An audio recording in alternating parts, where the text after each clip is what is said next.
All right, welcome everyone. This is Hank Dietert. I'm being joined by Coach Glenn Hill, the head coach of the Navarro Panthers, and I'm also being joined by Scott Kibbe, the Navarro football historian. And Coach, thank you for joining us tonight, as well as you, Scott. Absolutely.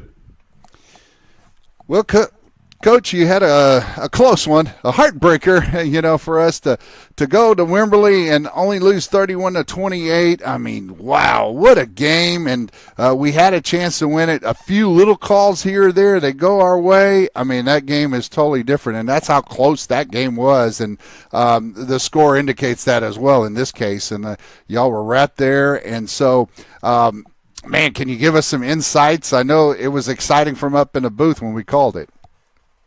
It was. It was an exciting night. It was a fun game, just back and forth with those guys. Wimberley's been a great team for a long time, and they still are right now. But I was proud of how our guys continued to answer, and I believe there was 7 or so lead changes throughout the night. I wish there was 8. I wish we had one more lead change there at the end. Yes. But, all credit to them, and they've got a great team and a great staff, and they were able to pull it out in the end. But I think we had a great effort, and our kids fought really, really hard all night long, and there was some great individual performances as well as just the team. Offense, defense, special teams all had some great moments last Friday night. Coach, you're 1-4, but so close to being 4-1. It just seems like some plays here and there in all those games could have been won. For your team, is it?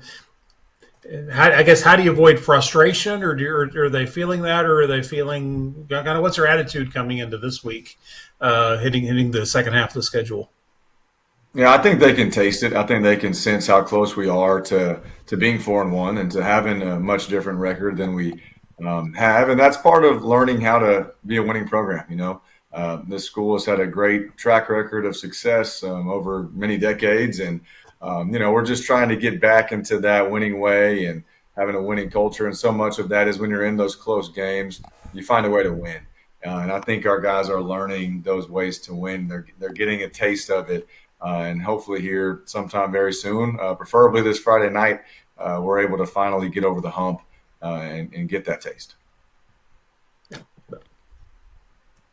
All right, Coach. Now, for your offense, I mean, you had a player showing total yards for Trotty. He's up to around 718. There might be a little bit of discrepancy on the exact, yardage. But, I mean, that's a credit to your offensive line and what they're able to do. And I know it's not just, the 5 up there. I mean, it takes everybody, backs as well, to block and do the things they're doing. I mean, but, having over 200 and over 230 yards in a game, that's quite remarkable.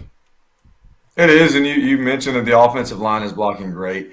And, it's taken a few weeks for them to truly master our schemes. So we just run a handful of them. But week to week, you can see that they're not just doing what the coaches are saying anymore. I think they truly understand what these blocking schemes are. They've been handling multiple fronts and front changes throughout games and just really showing a mastery of that. And that's opening up some big holes for our running backs. And Dylan's a great player. And, he's getting untouched 3 or 4 yards. And then if you have a good player, he can extend those plays even longer. And then our tight end, fullbacks, and receivers, we live under the no block, no rock mentality.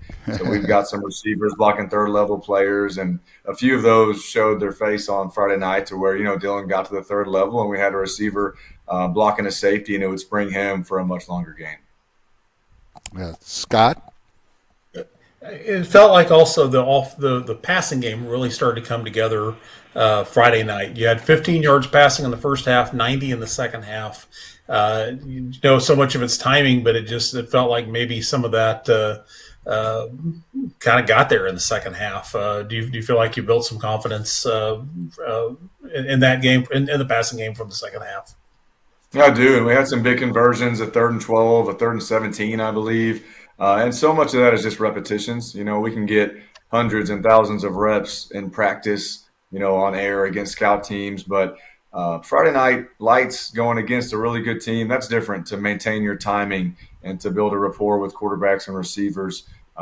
Much of them playing together for the first time. We've got some young receivers. We've got a quarterback that didn't even play football last year.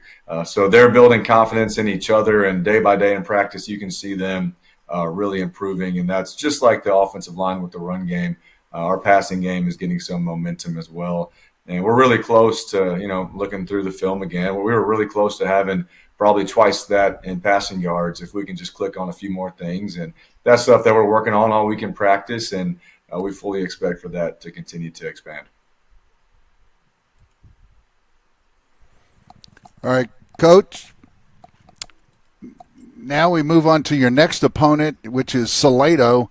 And Salado's coming in off of a big overtime win against Lago Vista, who's been a tough team in the district for the last couple of years. And so, right now, what do you think is going to be some of the the biggest challenges that Salado presents?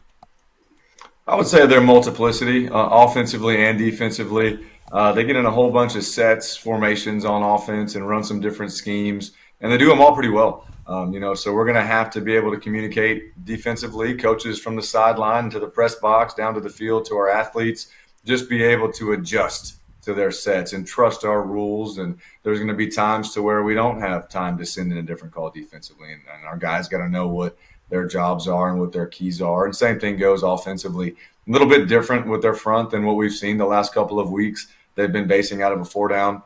We've been playing, I would say, more 3-down fronts than 4-downs here lately.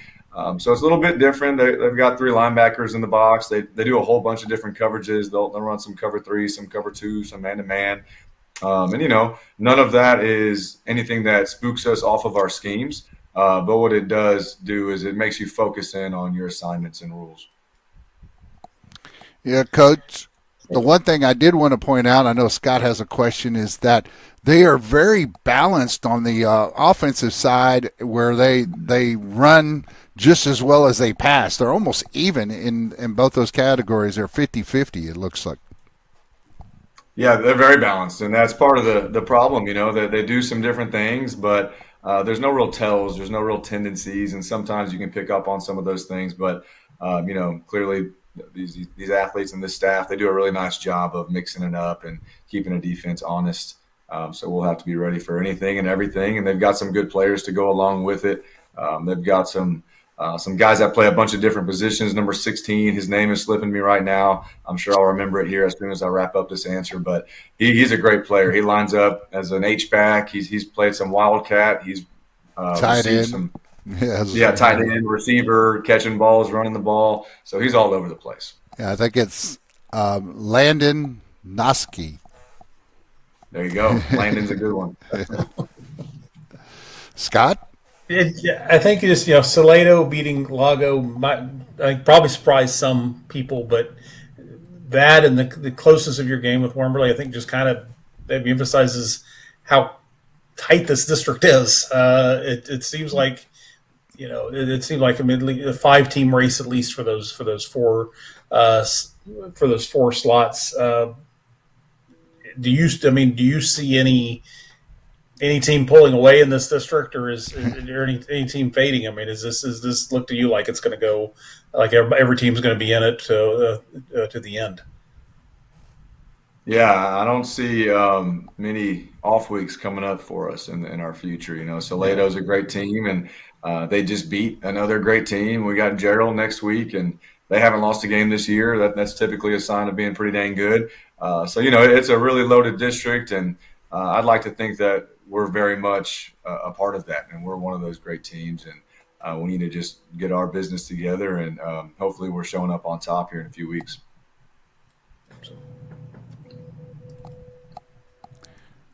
All right, Coach. Now, when we talk about Navarro, your football team there, that we're seeing improvements every week, and last week had to be the biggest jump, and so now, as far as our offense goes, what are some of the things that you're seeing that the kids have adjusted to? I know you had talked about earlier about the offensive line, but what else that a typical fan may not see that you're seeing now with the team as the offense as they're starting to gel?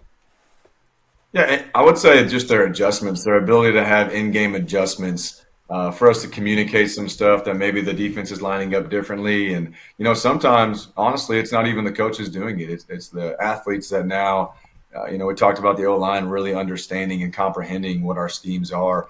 I think that's across the board. Our guys get it. Today, just to use an example, I called a play wrong in practice on our practice script, and we had about 5 guys in the huddle look over like, Coach, what the heck? We can't do that. That's not how that's supposed to be. To me, that made me really proud, made me really happy. I was upset that I messed up a play in practice, but we had a bunch of guys in the huddle look over, and I feel like a couple of weeks ago, 2, 3, 4 weeks ago, they wouldn't have done that. They just would have said, okay, and tried to run that play. But that shows me that they get it. They understand. And when they can start picking up on even me saying something wrong in a play, that shows me a whole lot of growth. Yeah, Coach, I put up Evan Rodriguez's a little bit of the stats that we had and showing that he's become the leading receiver in both receptions and number of receptions and receiving yards. The deep threat, I think, has been now, more than ever that Navarro's have been able to do than they have before in the past. And I mean that even in this recent season, it seems like we are now really a threat deep as well, and that's keeping your running game going, keeping it open as well. And can you tell us a little bit how that's played out? Sure, yeah, it all goes. We really believe as a staff that we don't need to have a run play that we don't have a good pass off of. And we don't need to have a good pass play. We don't just go up there and draw up different pass routes. It needs to fit with our run scheme. So everything kind of marries together really well. And, you mentioned Evan. He's a really great player, good deep threat, great hands, consistent. But he's good in the intermediate game as well. And some of those catches that he has are on shallow routes or quick game, and he's able to break the first tackle and get positive yards very frequently. But, we have him and several other guys are stepping up their role in the receiver room and got some tight ends. Brad Galini, I think, has 15 or 20 catches on the year. Emerson Elder is kind of a Swiss Army knife running the football, catching the football, returning the football. And then we have some other receivers that may not be piling up the stats, but I anticipate that their stats are going to increase as the year goes on. Not because we're stat hunting or anything like that, but we have a pretty talented room that's starting to understand the pass game a little bit. So we've got a few other guys that hopefully are making their mark in that area. Okay, Scott? I'll ask about special teams. I feel like it's been kind of a mixed bag at times this year. We've had some good returns, everything, but we've given up a lot in returns, and sometimes giving teams good field position. Is that something fixable? Is it something that you can do different with scheme, or is it just execution? Yeah, some of it is just execution. I would say, we work on it in practice very frequently, and the bad thing about the kickoff unit is every school in the United States of America, they put their best cat back there.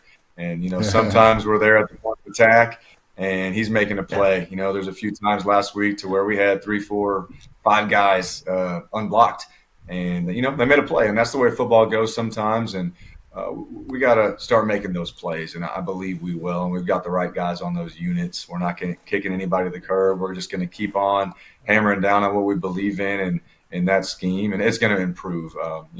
I've seen a bunch of improvement in all of our special teams units this year, and last week we had a couple slips up in that unit, but it's going to get better. They've had a good week of practice. They watch the film. They study it hard.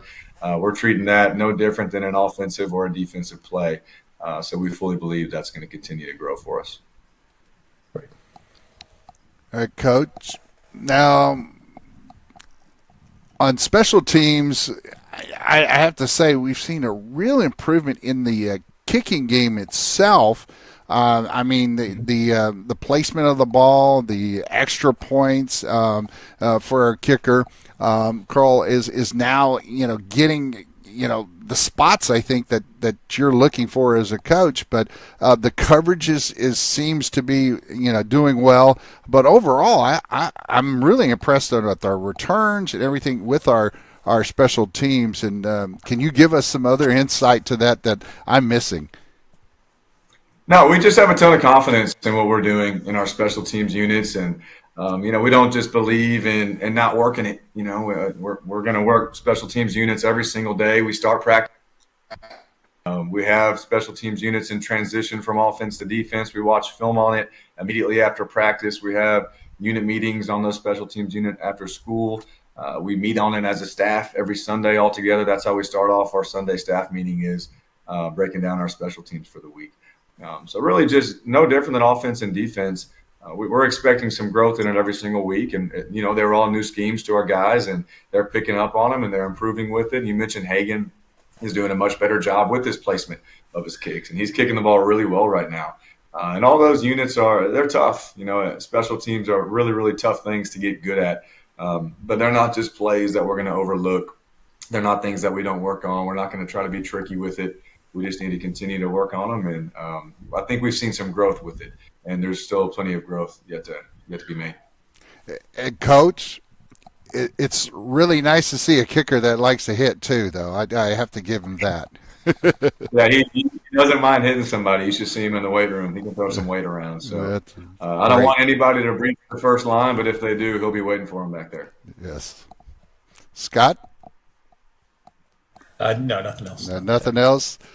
And so we've touched a little bit on defense, but your defense held up, pretty well. I know Wimberley just seems to have a knack of figuring out, what's working. They do a great job at adjusting during the game, but I thought your defense played well. I just, for me as a fan, I kind of have a feeling that we just need a little bit more depth, and we can, get a little bit of rest for one guy or another here and there, because we do have quite a few playing both ways. But can you comment about your defense from what you saw last week into what you're going to have to do this week?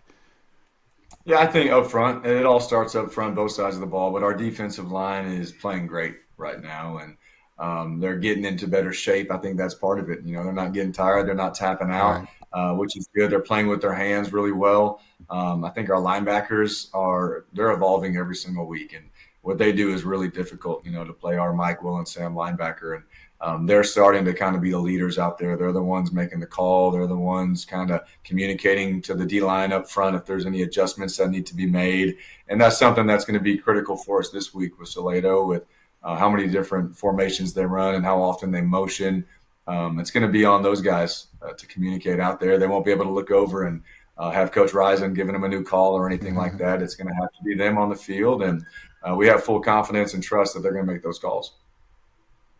All right. Scott, anything to add? Nothing to add. All right. Well then, Coach, we'll get to the segment of the show to give us your three keys to victory to win over Salado. And thank God we're at home too. Yeah, we're at home. It's going to be an exciting night. We've got a lot of stuff going on. We got Future Panthers night. We're going to have 53 of our youth league players out there. Teacher appreciation night, so we're going to try to get some teachers running through the tunnel as well. Wow. I know it's the youth cheer clinic night, because my daughter will be on the sideline cheering. I think band has something going on as well. Wow. So be ready for some chaos. Be ready for some people on the field. And hopefully we can give them a good show with some football as well. But we just got to be consistent, continue to improve like we have every single week, continue to gain confidence, handle their multiplicity both offensively and defensively is going to be a big key for us. All right. Well, thank you, Coach. Scott? Future Panther night, they call it Little Panther night, I think. I don't know how long it's been going on. I've been here 34 years. It was going on before I got here. So it's kind of one of our oldest traditions, I guess, at the Bureau. Yeah. It's awesome. It's great to see them. They're out there practicing after school on the turf. And I got to go out there and watch them too. They're getting after it. The future looks good. That's great. All right, Coach, thank you for joining us tonight, and I wish you all the best of luck against Salado, and we bid you a good night, and we'll let you say farewell. All right, thank you, guys. I appreciate everything y'all do for our program, and let's go Panthers. Thank you, Coach. Go Panthers.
we really need to focus on here and to see the Panthers win tonight? I think right now he's got to be telling his team, like, look, you guys have had the trial by fire. You've probably played better teams than you're going to see the rest of the year. Not to knock anybody down, there's still some very good teams on the schedule, but you're not going to see another Lavernia or Canyon Lake, and probably Wimberley is going to win the district again. We'll see.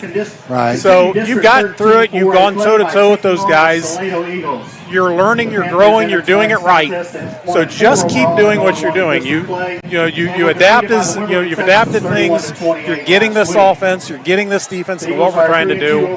There is no reason to feel like you're 1-4. You could be 4-1. Right. You could be something in between, but you could easily have a much better record. Now, how balanced is this? Yeah, I mean, 200. I mean, what I came up with, they had 200 yards per game of both rushing and passing, approximately.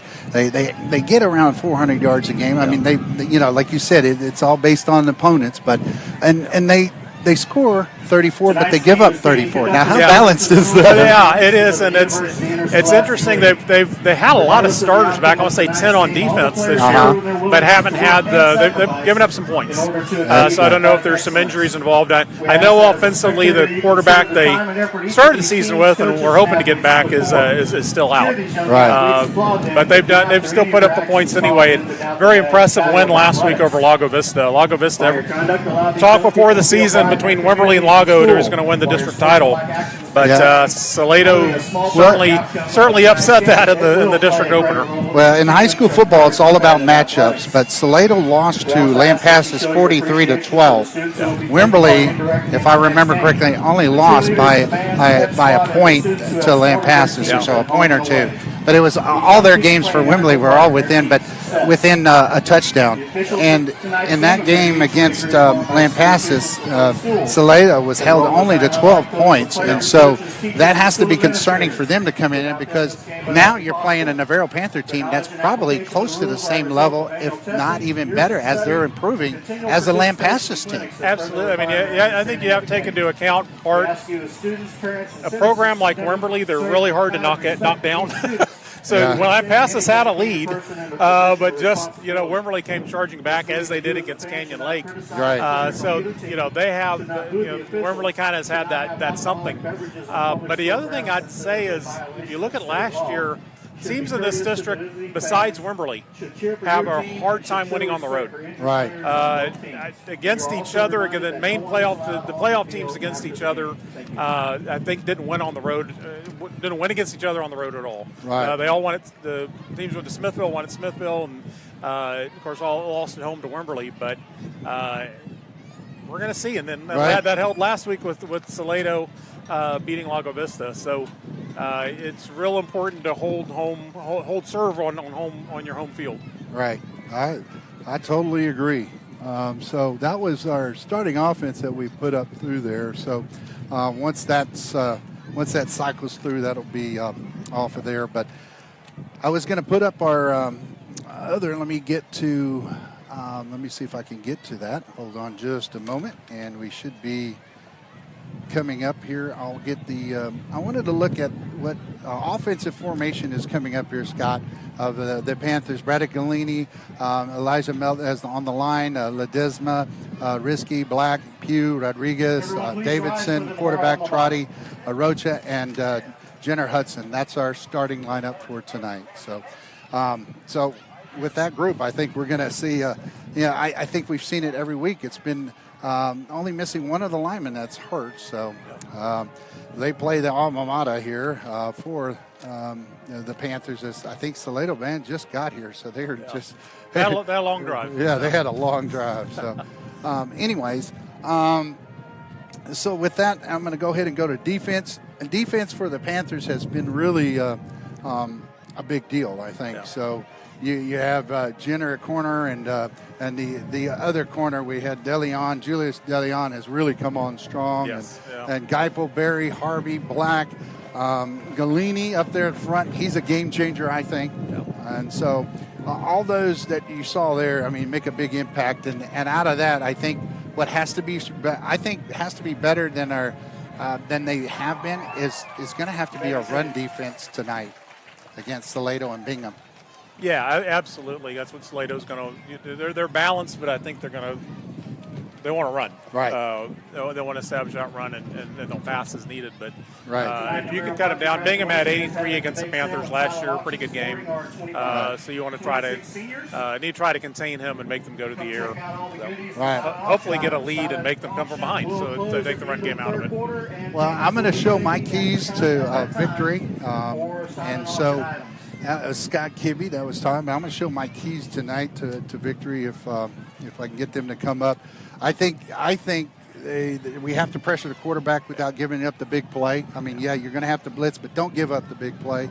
Keep on improving on fundamentals. I think we've seen this team week after week get better tackling, get better blocking, and then I want them to play every down as it's their last down, the Panthers, that is. I think if they do that, they play like it's their last down. I mean, it'll mean that much more. You're there, they're focused. You don't get, if you play like that all the time, you'll never get rattled. Yes, and you'll be playing 4 quarters. That's been a loaded issue too.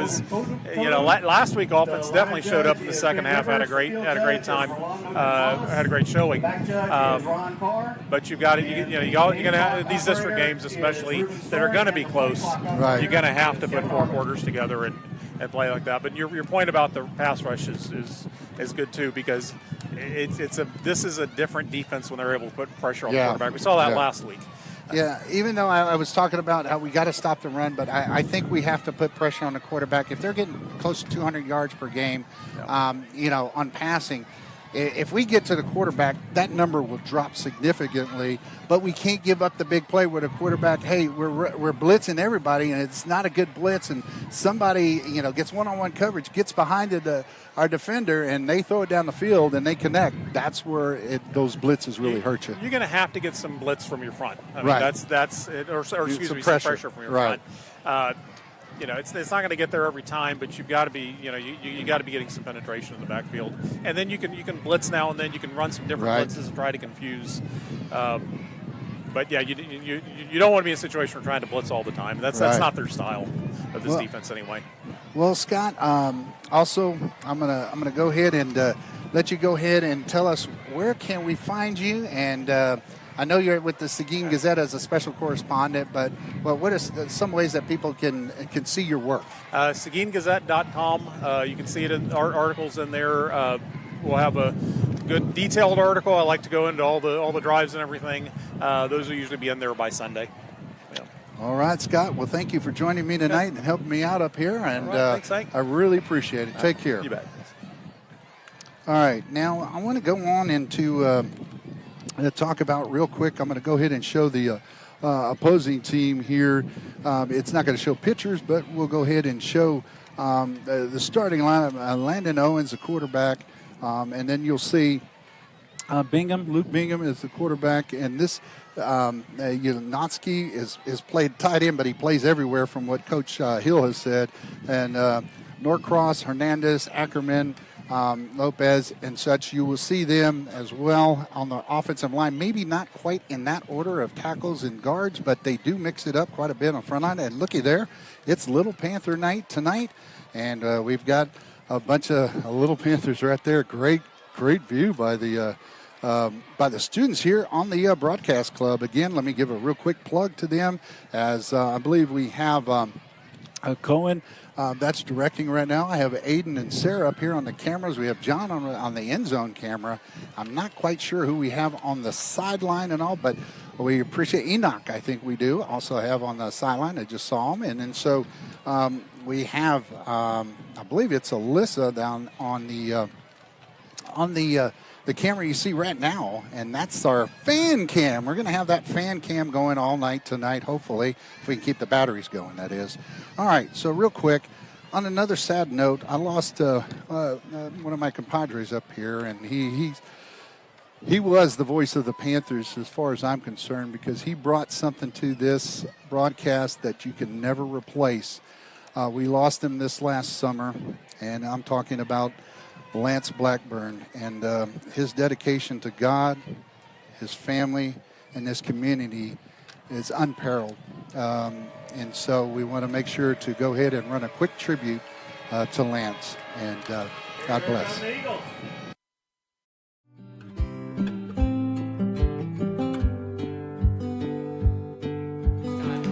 up the middle. Wow. And that's Cohen Blunt, and he could be gone. Let's see if they catch him. If not, he's choo-chooing, and he does. That should be there all night if the Tigers want to take it. They delay handoff this time to Thompson, and he is brought down for a big loss there. Handoff Kenaway. Kenaway's got a big. Is he in he's there? in. He walks in. We're going to go for it. He's going to roll left. He's got a receiver. It's Cohen Blunt. He's got some room. He's got the first down and more, and he's going to score. Oh, the punt's blocked, and the Panthers jump on it. Oh, it's picked up. And who is it? Matt Villanueva. And Matt's running down the sideline. He's gotten in for a Panther touchdown. There's a pitch. It looks like it's going to be a halfback pass. It's Cohen Blunt. He wobbles in. Does he catch it? Helford running. He gets outside. He's going to run. Oh, no. Wow. They hand it off up the middle. I was fooled. That's Cohen Blunt. Panthers split out, too. They hand the ball off. That's Peyton Helford. He's gone. He's going.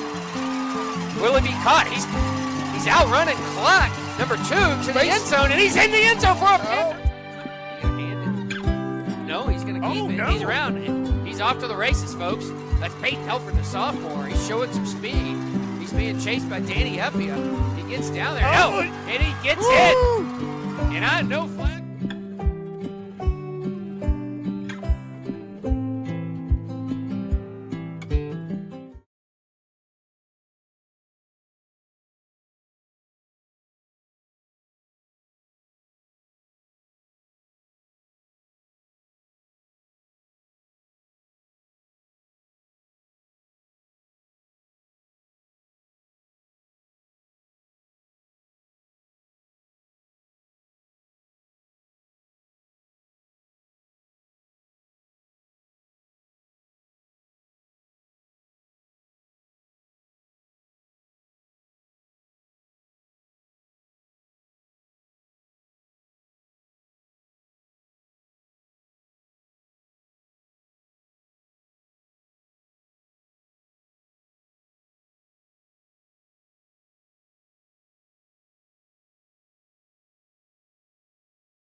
A minute 56 as we'll get ready for our national anthem.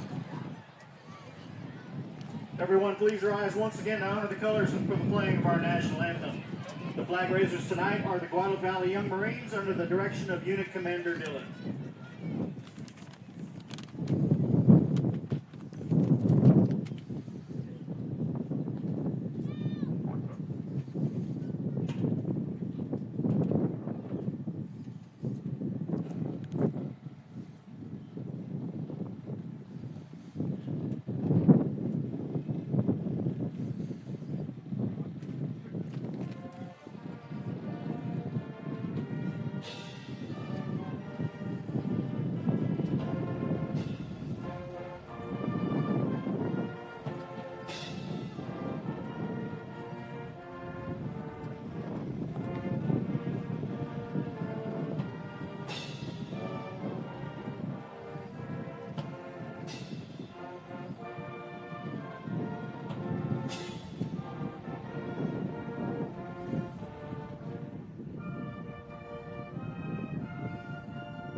Turn up crowd, Mike.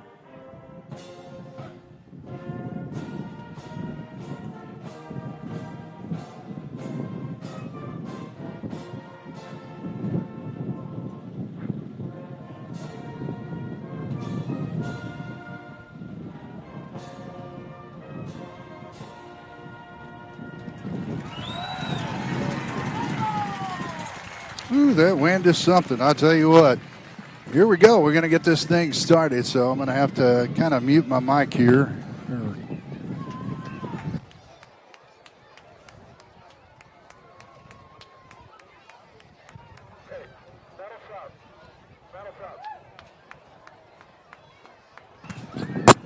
Well, I'll talk about our old saying too here in just a moment. So, and how we got to this saying about a simple term called "hit somebody to make you feel good."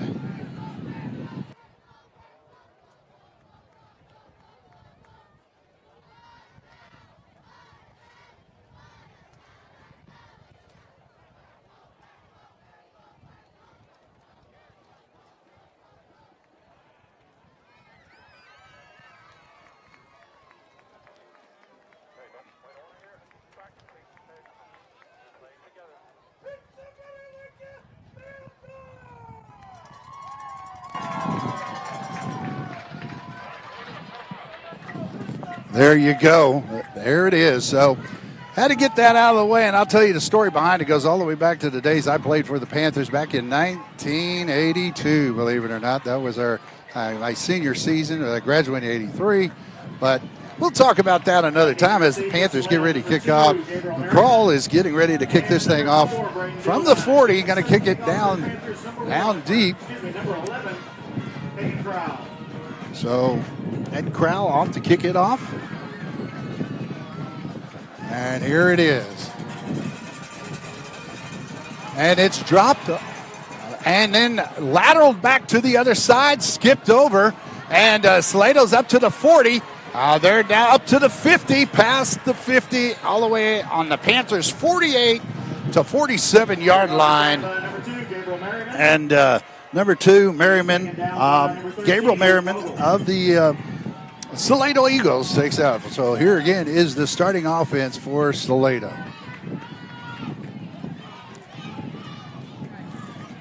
So now Salado starts off. They're going to put him down at the 49-yard line. So I have that. And we'll bring Joel in here in just a moment. And it looks like they're going back deep. They got a man deep, and that's, again, Merriman that makes the catch all the way down to the Panthers' 9-yard line, it looks like, or they're going to spot it just short of the 10 at the 11-yard line. So that's going to be a first down and 10 for Salado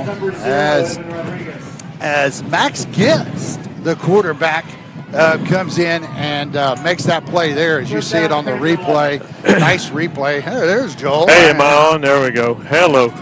Okay. Sorry. And you're going to hear a little delay in our headphones because we got it reverbing back to us so we can hear it.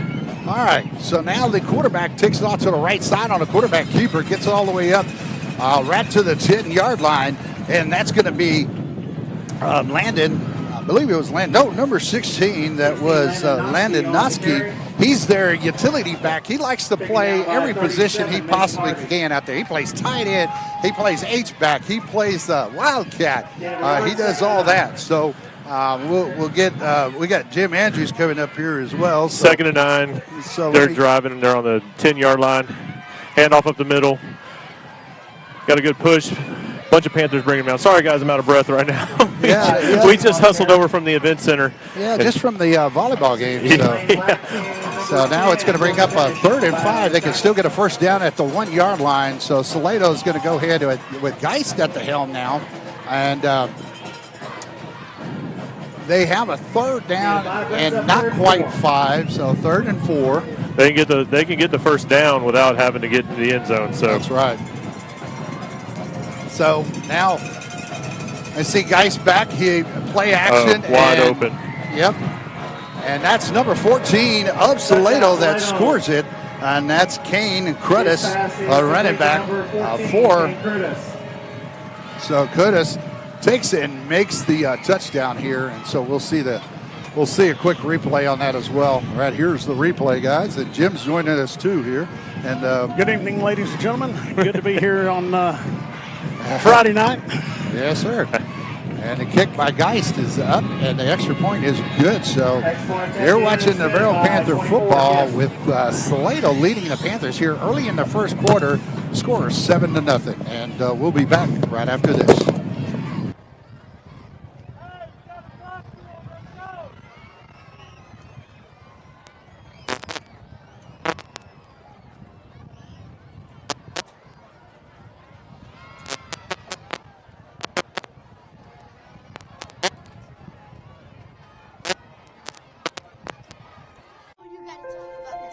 The innocence of youth. Is there anything any better? But soon they'll be in high school and facing all the same challenges you faced. How to make friends, how to fit in, how to be cool. We want our children to have everything they'll need to live fulfilling and productive lives. Make sure the kids in your family are among the more than 12 million participants in America who take part in high school sports or activities. All right, Salado Geist is number 24, set to kick off here. He's a junior for Salado. Now the Panthers trail 7-0 early here in the first quarter. The kick is up and away, and it goes into the end zone for a touchback. Panthers will get it out at the 25-yard line. So, hey, tell us, how did the volleyball game go with Gonzalez? Well, it went well. The ladies took Gonzalez, Lady Apaches, 3 straight games. So it was a good win for the Lady Panthers coming after a tough loss Tuesday night. Yeah, so it's good to come off an 0-3 game against Lavernia, and similar to this. We come off against a tough loss against Wimberley last week. It'll be great to get back off on the horse right here. But I know Salado had a good game last week against Lago Vista. So yeah, 1st and 10 for the Panthers. Starting at quarterback number 1, Austin. And we'll get the Panthers starting offense here in just a moment. And Trotty takes it out to the left side. He's got a little bit of room. He's up to the 35, now to close to the 40. Who is that block right there? Yeah, so I don't know. That white sleeve. We need to see that block on that replay. That block sprung him on that left side. So here, and yeah, it looked like, I'm not sure, but it looked like Eli Melton, the left tackle for the Panthers, got a kick out there. Yeah, that was a great block right there. He got it against Ethan Robledo, and so the Panthers now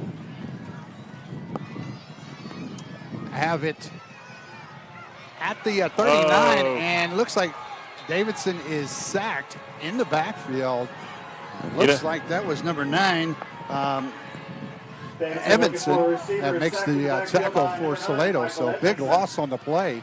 Yeah, he had what looked like number 12, Brody Zeller, out there quickly for an opportunity for a pass, but I think he was looking. I think Zeller was his second choice, his check down there. Well, we'll bring up the starting offense here in just a moment. So once we get back. 2nd and 22 is not where we want to be, though. Yeah, 2nd and long here for the Panthers as they get it to Evan Rodriguez. He gets one step, but barely gets a yard after that one. Is going to bring him back up about a 3rd and 21 and coming up here for the Panthers. Hey, that goes down as a pass play, though. The 1-yard pass play. It was forward. More like a handoff, but it goes down as a pass play. That's right. So. All right, well, we got the students working there in the trailer. We got them up here on the camera, and so. Yeah, we had Kyrie and Bo over there with us. They've come over here now to help out, so what a wonderful group. Yeah. So now 3rd and long for the Panthers. Davidson back to pass. He's trying to get to the outside. He heaves it over to the sideline near Trotty and over his head, and now the Panthers will have to punt. He had a lot of pressure right there from that outside end for Salado. Kind of a bull rush right there. What's our flag? That was. Yeah, we do have a flag. That on should the not play, be. That should not be. No, but it was. We had a receiver in the area. That's what I'm saying. Is that there should be no intentional ground when you have Trotty right there in the vicinity. Right. So it's. And I don't know if they thought, well, did somebody just come off of the sideline, and that's why they were looking at it. I was like, yeah, that's not the case. So that was. Now we've got a punt for the Panthers with 4th and 21, and so now the Panthers. Yeah, not what we wanted to see on the first drive. Yeah, not on the first drive. Not that big sack. Almost a block there as well. That's a great kick by Zeller right there. Oh, bad bounce. Now Zeller makes the kick. He gets it down to the 35-yard line of Salado, but at least Salado's starting at a different field position than they were earlier. But we'll keep it right here as the Panthers defense comes on the field. We haven't seen the Panthers defense give up those type of plays this year on a regular basis, other than Antonian. But after that, and only that game is the game that I would say that we've seen our defense kind of loosened up. Yeah, that Antonian team was a different team. They were built different. So they did great against Wimberley. They did great against Floresville. It was a heavyweight matchup against Wimberley. And that's Geist. He's off to the left. He's down to the 20. He's down to the 10. And Salado scores easily against the Panthers again. 2 scores here early in the first quarter for Salado. And Salado, oh my goodness. Look at that replay. I don't even think he was touched. Yeah, maybe a little nick right there. But, coming through the line, he had a big hole. Yeah, and all intents and purposes, the information I had that he wasn't going to be the starter tonight. Really? And then now you see Geist as a starter coming in. So, well, and he's the kicker. He's the quarterback. He's just scored, a touchdown and contributed to another touchdown in a touchdown catch earlier. So he's got 2 touchdowns tonight. Well, are we going to break real quick? Oh, yeah. We'll be right back after this. The Panthers trail 14-0 here in the first quarter with 7:39 remaining. You're watching Navarro Panther football on the Navarro Panther Network.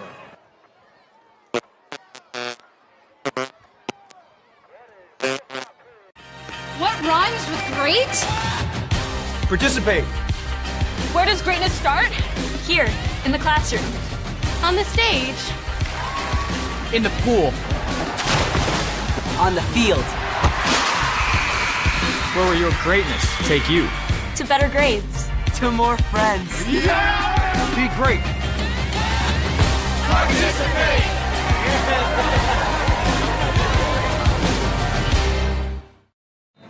All right, is that Cohen Strouch down there in the trailer? Yeah, that being is. our director. Well, hey, Cohen, doing a great job. We got to get the Panthers going here somehow and make sure overlay 4 is on. It's almost as breezy up here as it was at the Antonian game, Hank. Yeah, the caps are flying. As that ball goes out of the end zone and it's a touchback, the Panthers will get it on the 25-yard line. And I think the Panther fans and Panther Nation is in shock right now as Salado Eagles have really shredded the defense, in effect, on big plays. 2 really big plays that made this game thus far. Yeah, so we had the opportunity to come up here last night and watch some 7th and 8th grade football too, and they're just they're big in 7th grade. They're fast in 7th grade, and the program is starting all the way down. So I think, I think my keys to the game against the Antonian. Score more than them. That's what I remember. I still use that today. But one of them was still trust that transition process. Go ahead. Sorry. Yeah, and now the Panthers gain a couple of yards on the play, so it's going to bring up a 2nd down and 8 here for the Panthers. We had the lineup up there, and I was talking. I apologize. That's all right. And I have Salado's defense here, just names only. We don't have the photos for them, but Ethan Robledo, I think, was one of the ones that got a sack on Davidson. Owen Gunner and Luke Bowser, defensive line, and Miller Galea, and then Foster, Beneglio, and Embiidson linebackers. Trotty nowhere to go on the right side. Looks like he only gains a yard. So Trotty, the leading rusher for the Panthers, he averages close to about 5.6 yards per game. And we're just not getting a push. Carry, yards per carry. We're just not getting a push right now. Right. They're meeting us, and everybody's just kind of standing right there, and they're doing a great job on the front side of reading the blocks, our blocks, and. Look at the Little Panthers. There we go. Little Panther night. That's great seeing all the future cheerleaders there. So that's awesome. There we go with the Panthers. Now it's 3rd down and 8, basically, here for the Panthers. Davidson rolls out to the left. He's looking downfield, and looks like he just throws that one away, throws it up for grabs. Nobody there. We had Galini look like he was downfield, but nowhere near where the ball was thrown. So the Panthers another 3 and out, and they're going to be 4th down and 8 here on a punt. And, man, you're almost scared to give it back to Salado. This is not how you wanted this to go. Salado looks powerful. Like I said last night, their 8th grade. You know, the 8th grade A team pulled out a win, but all the other age groups, those kids just look bigger and faster. You know, and so right now we're getting we're not getting the push we need. We're not getting. Well, yeah, and the way zone blocking works, a lot of times you don't have to get them pushed down the field. It's a matter of turning them one side to the other. Correct. But we're not getting the push laterally or north or south. And now, as it looks like Salado's Merriman that had the big return earlier, he's able to elude several of the Panther defenders on that punt return, and he still brings it up. Good field position close to the 34-yard line. Yeah, that's what I was trying to say. When I say push, they're reading our blocks better than we're blocking right now. I mean, because they are flowing with the ball on that trotty run. And we've seen the Panthers run that great counter to that to offset it. And we haven't seen it yet, so we'll probably see it here in the near future. Now Salado's guys, the quarterback, in a pistol formation, very similar to what Panthers run with 2 wideouts and an H-back, and hands it off to the tailback. That's Bingham, and Bingham takes off, and good job by the Panthers up front. Luke Vogel coming up. Harvey Mason, that whole front line. Lane Black was in on it as well, so good job by the defense. Joel, Jim, anything to add? I'm just taking it in, folks. This is. I could get this though. How about? Yeah, there we go. Get that a little support there. Music there, but Deegan Bush did a good job right there, sealing the edge, making sure he turned up. So now, a fake off to the pistol back as Geist gets it out to the right side. He gets it up to the 40-yard line, maybe the 41. I just got done saying Deegan did a good job of sealing the edge on this side, and then right there he crashed, and Geist went around the outside. So that fake to Bingham really held back the Panthers from this side from having the backside pursuit. Yep. So we're hoping that, that he did have the ball, but he didn't. So. And I don't know if this is 4-down territory here for Salado or not, but I wouldn't think so. We need to stop here. Right, we do need to stop. And Geist is taking it himself. Yeah, I mean we had that screen pass covered. They were looking for that screen out here, and he just said, "To heck with that! I'm pulling it down and I'm running." Well, here's the starting defense for the Panthers on the basically on the front line. Guypo, Harvey. We could have used a 3 and out right there. Yeah, we definitely could have. But on that 3rd down, now it's 1st down and 10. It's going to be spotted at about the 48-yard line of Salado. Salado fakes the handoff to Bingham, gets it to the outside. It looks like it's caught by the receiver. Intended receiver was Braden Dildine, and Dildine had made about 3 yards on the play. It's going to bring up a 2nd down and 7. Isaiah King made a good open field tackle right there. If Isaiah misses him, it's 1st down at least. Yeah, I mean, our safety was coming over the top, but Isaiah made a good one-on-one tackle right there. So now you got 2nd down and about 7 with Geist being the quarterback tonight. He hands it off to Bingham. Luke Bingham does get about a yard on the play. Good job up front by the Panther defense. Harvey Mason, one of the big ones up front. And Lane Black. And Lane Black, yeah. Lane had his ankles, Harvey had his chest. Hey, so that's what you got to do, right? That's right. So, 3rd down, 3rd and 7. We could use Panther Nation to stand to their feet and yell right here because we need a. Yeah, that's the guy right there we need to watch. I think Geist is going to put it in his own hands right here. I think call his own number. Well, we got a false start. False start. Yes, sir. We'll take that. That'll be a. Yeah, we needed that. We needed some divine intervention. 4th and 11's a lot better than. Yeah. But hey, getting them behind getting them behind the change is a good thing. Back in the 5 yards, that'll bring up 3rd and 11. Yeah. Now, if you notice, we got a sideline camera, we've got a fan cam, all run by cameras. We also got an end zone camera. And then we got our main camera up here by Aiden. Is with that one as well. So Jim and I talked about it in the other broadcast. There's that QR code to donate to the broadcast club. It helps do all this stuff. So Geist goes out to the right side. He's got a receiver there. It looks like Great it's number tackle. Open field tackle. Beautiful tackle. That's number 26, right? Yep. And Julius DeLeon makes the tackle as it's now a 4th down and 8. Maybe the Panthers could get some going. One score for the Panthers. If they get the touchdown, they're back in it. They're going for it. I don't see why, with the 2-score lead, why you would actually go for it. I think this is a matter of dominance right here. I think they're going to try to draw them offside. Is a matter of what they're going to look at doing. I call that the Meerkat offense when they look back to the right side. I don't believe they're going to snap it. They're trying to get the Panthers to jump. A little pooch bump. Yeah, a little quick there kick. we go. A little pooch. He's got the wind in his back. Yeah, we used to call Let it these roll. a quick Keep rolling. There we go. And that quick kick works well for the works out well for the Panthers because we take and get the ball now back at the 20-yard line. And as opposed to worrying whether they were going to go for it or not. And that's, once you saw them line up, you knew that, okay. And we used to always call them, I know some call them pooch kicks. We always call them a quick kick. Quarterback quick kick. Danny White is what I remember. Danny White. Yeah, because he was always the punter or quarterback, you know. When he was back up to Roger Staubach, he did all the punting chores. Yes, he did. And you could always bet that he would be also throwing the ball on some fakes.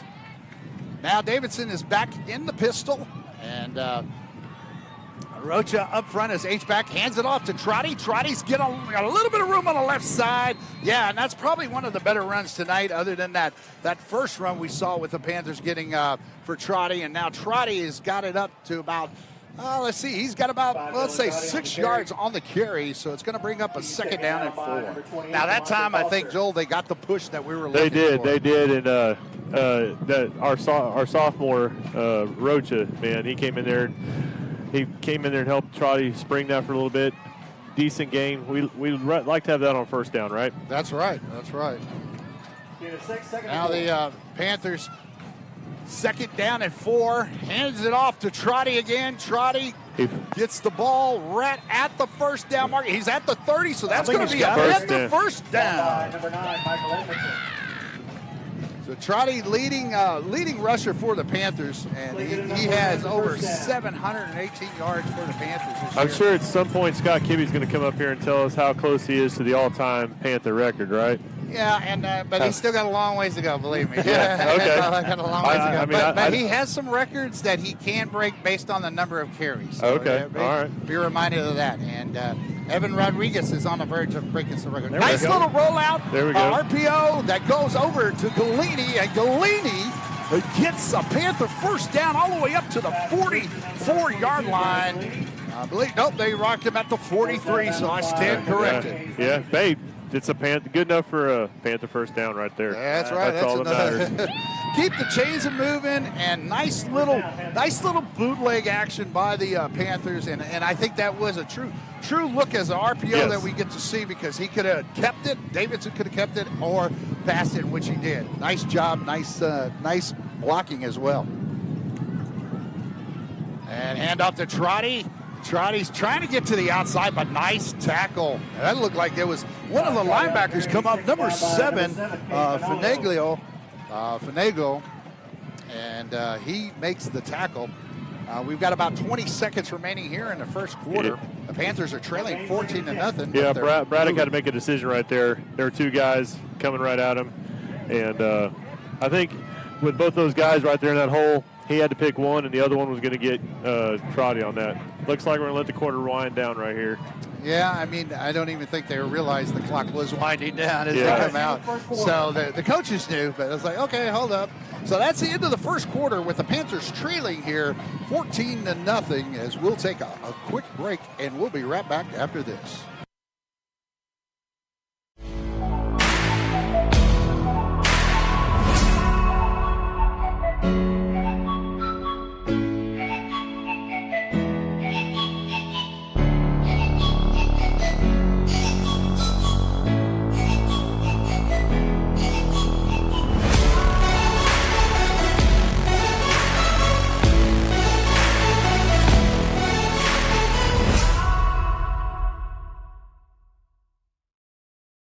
All right, welcome back. We're here at Irwin Lee Field with the Panthers trailing at the beginning of the second quarter. The Panthers have the ball, and it's going to be a second down and long situation coming up, second down and 10.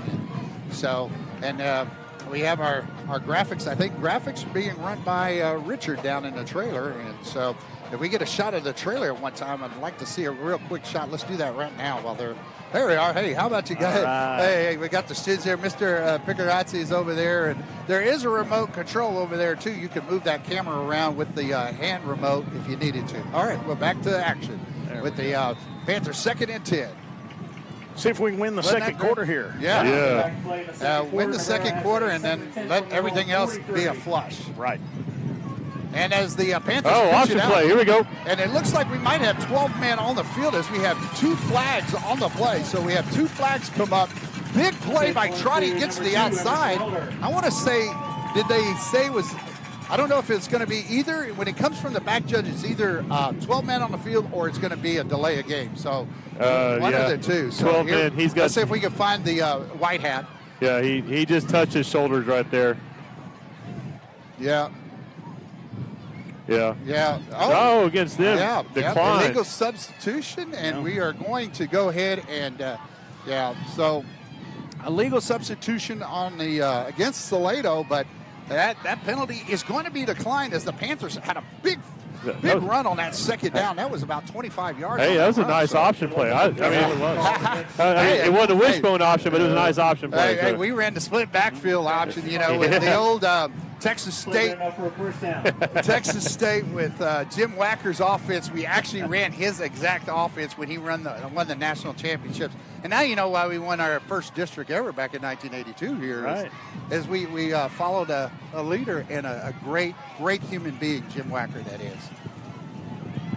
All right, the Panthers set up with a pistol, and Davidson hands it off to, you got it, Trotty. Hey. Trotty trots on down the field and gets big yardage on that one. That hole right there on the left side by the tackle wasn't open, but he found it right there between the guard and the center and cut back. And 2nd and 3. Yeah, he was one touch away from breaking that for a lot more yards. So, all right. That was a big play before that as well, and now it seems like the Coach Hill had talked about making adjustments during the game, not the coaches, but the players, and I think that's what we're seeing right now. Yeah, no, we definitely look more fluid right now. 2nd down and 3 here for the Panthers. Davidson takes the snap, looks over to the left on a quick screen, but actually that may have been better off being incomplete than being completed because he might have been caught right in the backfield for a yard loss or so. But good job by Salado's defense being right on it. Yeah, and I mean Deegan Bush is a big target right there, but that was probably better than completing that pass for sure.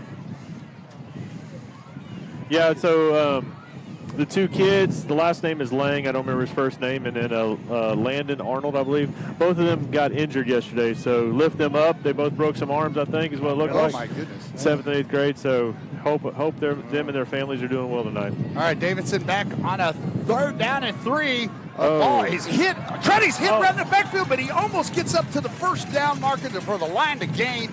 Great job by Trotty keeping his balance. What better than contact balance than that? I have not seen that from him this year. I've seen it at times, but that was a big hit and keeping the balance. I'm not going to lie. That low center of gravity helps in that situation, right? Yeah. The lower yard, he kept them legs turning. Kept the pad level low. Yeah, kept it low. So here's a 4th down play, big play for the Panthers. Oh, got him offside. Free play. And now the Panthers look to get it downfield, but there was contact, so that play is dead immediately. 1st down. So it's going to be a 1st down, hopefully, as long as we didn't see any other movement by the Panthers. Here's the white hat if we've got it. There we go. Offsides. Offsides against the Eagles. Okay, so we got it. Now no longer 4th and 1. It is 1st down for the Panthers. And they're going to mark the ball right at the 31-yard line. So 31-yard line is going to be where the Panthers on Salado's side of the field. And that's going to be a 1st and 10. Panthers trail here 14-0. The clock you're seeing right now is correct. 10:24 remaining. This is the drive we needed right here. Come a couple 3 and outs, but now nice sustained drive. Need to finish it, of course, with some points, but this is a good drive. We needed this. Yeah, you hear the wind kicking up as Davidson looks to the left side. Now looks for that quick screen. Evan Rodriguez breaks a tackle, and he gets down close to the first down yardage. And let's see, yes, he does have it. He's going to be marked at the 19-yard line, so that's going to be a 12-yard gain for Evan Rodriguez on that play. It's going to bring up a 1st and 10 from the 18. Evan, the younger brother of Seth, who graduated with Gemini's kids. Seth, I think, is still playing at Austin College up there in Sherman, Texas. Tough hombre, that's for sure. For the old Kangaroos, I think is what they are. The Roo. Clay Scarborough's alma mater. Austin now hands it off. Austin Davidson hands off Trotty. Trotty takes a big hit, but he still gets almost 4 yards on that. I'll call that 4 yards. So he's going to bring up a 2nd down and 6. That was a stiff hit right there in the hole. I mean, I would have been, with this wind, it's hard to hear, but I'm telling you, I would have loved to have been down there and heard that clash, because that was a football hit right there. Yeah, that's right. Yeah, that's when you talk about hit somebody and make you feel good. Yes, sir. Sure. Did you get that a few times? Did you get a chance to say that today up here by yourself? I sure did. I sure did. Okay. All I had to do is put the mic up and hit the mute button, and I was good to go. All right, Austin Davidson takes the snap here on the 2nd down and 6. Evan Rodriguez, a nice block ahead. Let's see if he gets a couple of yards on the play. Blevins, nice block by him. As he gets Evan Rodriguez gets about 3 yards. Let's see where they spot it. Is that going to be? No, he's going to get more than that. 3rd and 1. Yeah, it's going to be 3rd and 1, so he gets about 4 yards on the play. The far ref was going the wrong direction. Right, I didn't really know what he was doing. It looked like he was coaching the coaches over there a little bit. I'm not sure. Maybe he was giving them a sideline warning before the warning. Maybe so. Well, we have 3rd down and 1 coming up. Panthers driving inside the 10-yard line. They need to make it to the 8. They're at the 9. There it is. There's the 1st down. Trotty's going to get it, and he scores the touchdown. Let's see the fans. Oh. There's the band. We're trying to get the fans involved here. And there's the band. And wow. Now we'll see that replay and see if Trotty can get it before we get there. What a great job by the Panthers coming here. Offensive line here. Oh, what a hole. And you see the vision, right? Well, I had it up here, too. I don't know if you heard me say it. I said, there it is. I'm playing. I was with Hank down there in the trenches back in the day. I had no vision. We had no vision. That's right. We were just happy to get down the field and congratulate the running back, back then. It was like, they always told, I was always told, and we'll keep it right here. We won't take a break, but I was always told if you see the back of the opposing player and your running back's way ahead of them, don't touch anything. Just stop. Right. Yep. The best thing to do is stop when you know that they've already got 20 yards out in front. So you were going to say something about the Panther drive or something? No, just, a good response there to start the 2nd quarter, get down the field, get a score. It really resets the game. 14-7 here. Hopefully, get a stop here and let's turn the tide. Right. Well, 80. That's an 80-yard drive, and the Panthers took it, and it was a nice. Lots of run, a few mixed in the pass. Sprinkled in the pass. Very here methodical. Right. That's the word I was thinking. And methodical, but also very, what I want to say, direct. Yes. They knew exactly what they needed to do, and they did it. Right, and with 8:48, gives us enough time to get a stop, get the ball back. Let's score before half. Oh, man, look at this view. I love that. These sideline cams are amazing. You get to see right on the field. And so Jim and I were proposing that we should get some wireless headsets for the volleyball game, and then we would have sideline cam. We would have sideline cam and announce at the same time. Oh, that's scary when I think about it. That's scary. Now the kick's up and away. Kroll gets it to about the 11-yard line, and it looks like then Raiden Dildine takes it up to about the 26 or 27, depending on the spot here. So they're going to call it right about the 27. So, wow, now Panthers defense has to show up. The offense did what they needed to do. Now the defense. And I think Colin Geipel, Mason Harvey, Luke Vogel, those guys right now need to really tighten up. I think they need to read those blocks and seal Geisel. Now the pass out to the left side. Nice tackle. Field tackle. And the ball came out, I think, after the ball hit the ground. He's tackled by number 10, Corbin Benish. Corbin Benish on the tackle right there. We've called his name a lot this year. Corbin's a senior, flying all over the field. That was a great open field tackle. Yeah, it was a great tackle by Corbin. Well, no gain on the play, so it brings up 2nd down and 10. Now, Geis back in the shotgun with this Bingham right next to him. Fakes it to Bingham, looking downfield, and the Panthers tried to get a spy, it looked like, this time. That was a good job by Luke.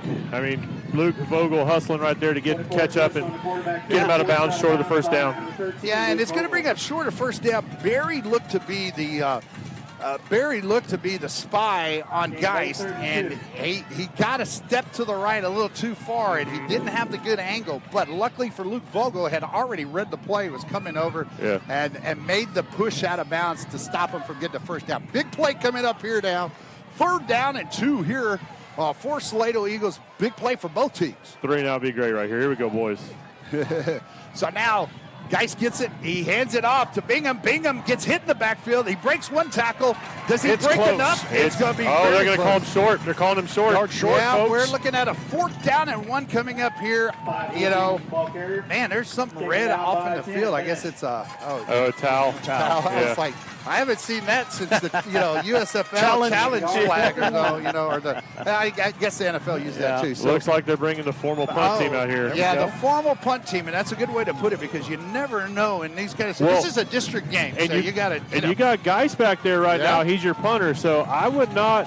Yeah, and I play straight up. I'd play. And I think the Panthers, the way they're playing it right here, they're putting their down linemen down, and they're ready to play for a fake. Yeah. They're playing for a fake. And they're trying to draw them off sides against Salado. Well, it's a flag. We got a flag on the play. There were delay game. Yep. And I think, if you're Salado, that's a bad move now. You know why? Look what's blowing right at us. The wind is your biggest defensive player right now. Yeah, so. we got a 23-mile-an-hour southwest wind blowing right here. I mean, it wouldn't be bad on any other day, but tonight with the way the wind's blowing, I think that's going to hurt the Eagles and help the Panthers. Let's see. Here's the ball's out. There it is. Now it looks like Evan Rodriguez. He bobbles it, he muffs it, but he falls back on it. It's going to hit the 39-yard line. But hey, probably the wind had something to do with that. Oh yeah, no, the wind. You could on the kickoff a while ago. You could watch the ball move from the right hash mark to the middle of the field.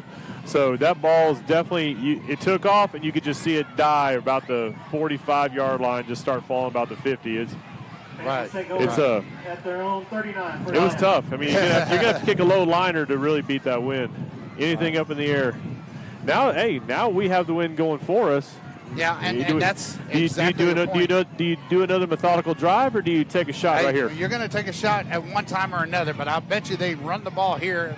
Looks like a halfback pass or a tight end pass, but good coverage. And all over him, though. No ball. I agree with you there, Hank.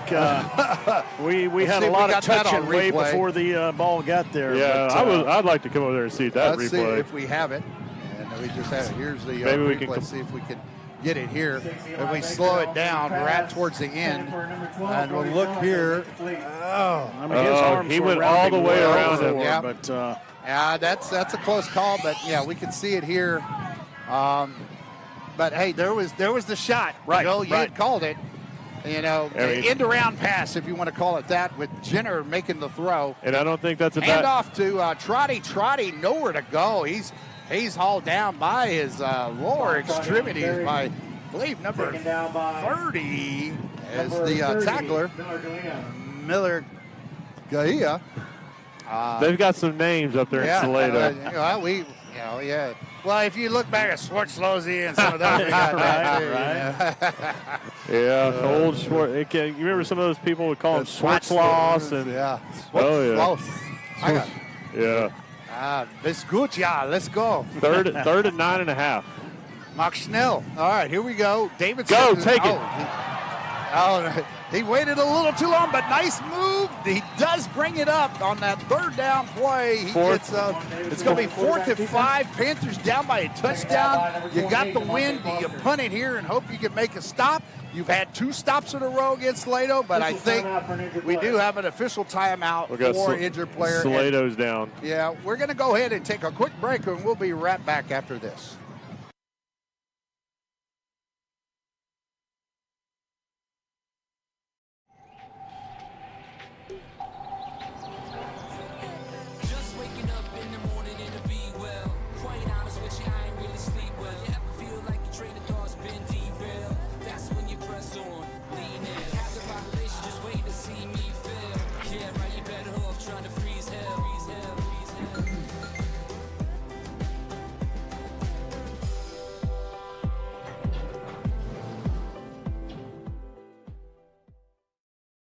All right, I want to give a big shout out to the broadcast club. I think they're doing just an awesome job, and they're still tending to the injured player from Salado. Yeah, right I can't now, make out a number. It almost looks like, is there 5 on the roster? It looks like it might be a 5. If that's 5, you know who that is. That's their running back. I can't tell. I don't think it is. I mean, I don't know. And you might be absolutely right. But I think he's getting ready to get up. There we go. Yeah, so 7. he's going to get up. It's Cade Finado. Oh, 7, yes. Yeah, so we're glad that he gets up, that young man. Getting a little help. It looks like it's, just don't want to speculate, but a lower extremity. So now the Panthers have 4th down and about 4 here. They discussed it. Yeah, Davidson's our punter too, so right? Yeah, it could be a quick kick. Brody's our punter, Zeller. We've drawn them off sides before. Is that going to be the case? Looks like we're lined up to go for it. Yeah, we are lined up. 5:54.7 remaining here in the second quarter, in the first half. Panthers trailing 14-7. And little Panther night, 3rd graders, 4th graders. Yeah, we got all of them. Man, sea of pink and sea of little young ladies waving to mommies and grandmas and grandpas. It's awesome. That's right. So we got Davidson. Looks like he's going to try to go for it. Yeah, Panthers are going to try to go for it. They're looking to try to draw him off sides. I think the Panthers are going to end up calling a timeout here before delay a game, and that's what Coach Hill has just did with because if not, he runs all the clock all the way down. So we are going. Yeah, you don't want to run too much down and take too much time. But we'll go ahead and take a timeout with them. We'll be right back after this quick break. You're watching Panther football on the Navarro Panther Network.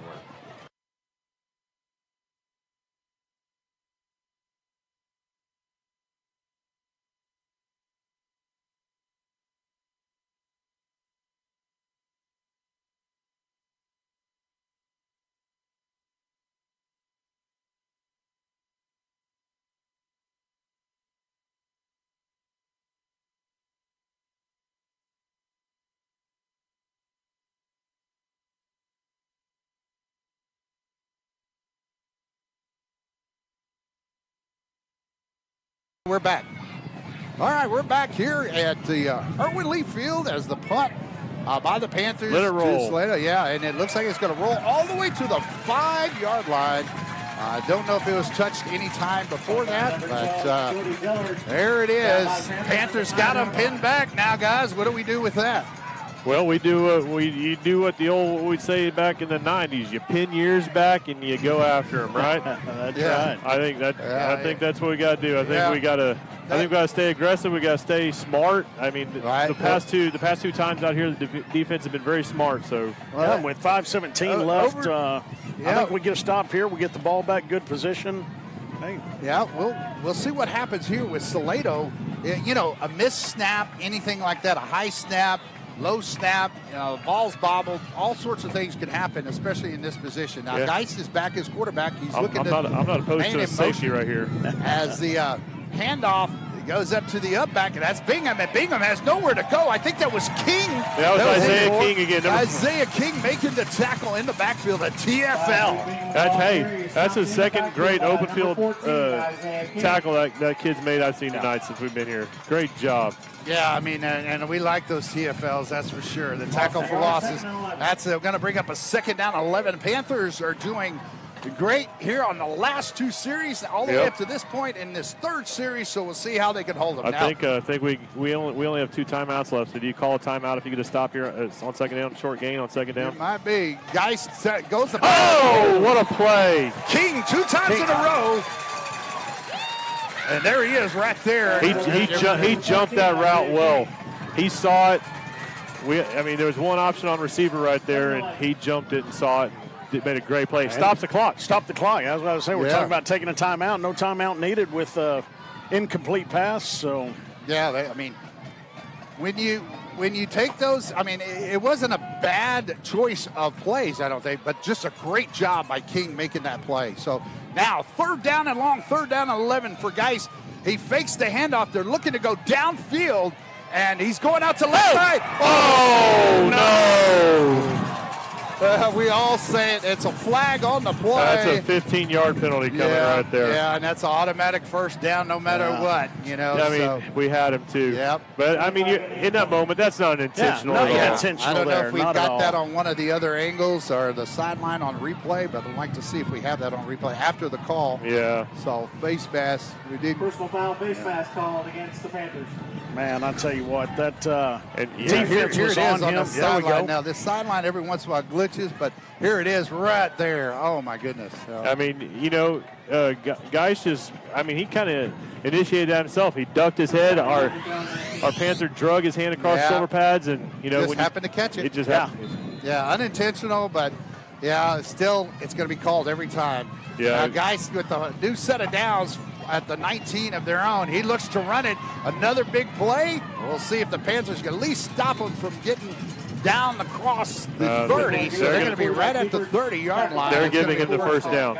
Yeah, they got a first down on the play, so now it's going to bring up. Actually, they called him short of the 30, and I thought he must have just barely made the first down. But I'm okay with them giving a first down there because now we're closer to 4th down. So with 4:04 on the clock,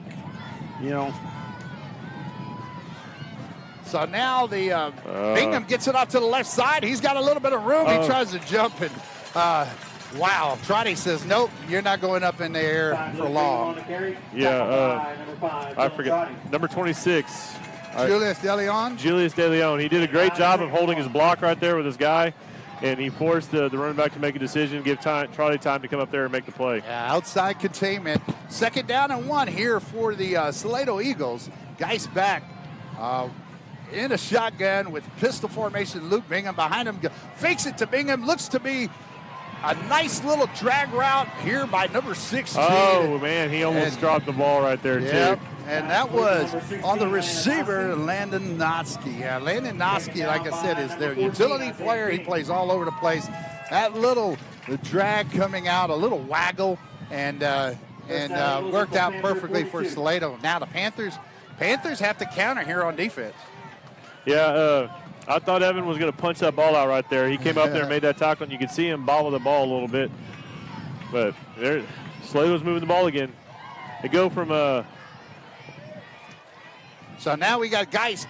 He's back to throw on a straight drop back pass, and they let one man get behind him, and he does make the catch for Salado. Again, another deep pass for Merriman. Gabe Merriman, the senior wide receiver for Salado, gets it down inside the 10-yard line, and it looked like, I believe that was Rodriguez that lost sight of the ball. He did. He got turned around down there. And he also, we were always taught, or at least, as a defensive, we play the player first before we play the ball, and it looks like he lost both in that situation. He did. Sorry to say that. No, but we had good pressure. We were one step away from a sack right there. We had great pressure. So Geist back with the snap. He hands it off to Bingham. Bingham's got some room. He's close to scoring, and he does score. So that's a touchdown for Salado Eagles. Yeah, how big is that face mask penalty in the end zone right there on 3rd down? Oh, man, all the way back, and it looked like they had no way out. And it looked like we were having a safety or a stop or something like that, and then... Wow. Yeah. But that was a nice hole that was provided by that offensive line of Salado, and so now the Panthers going to have to regroup and get with 2 minutes and 15 seconds back. And that ball is up, and it looks to be good. Yeah. So the Panthers now trail to score 21-7 with 2:15 remaining in the first half. We'll be right back after this quick break. I've always loved space and football. Growing up, some people told me I had to choose. But here's the deal. You can be great at more than one thing.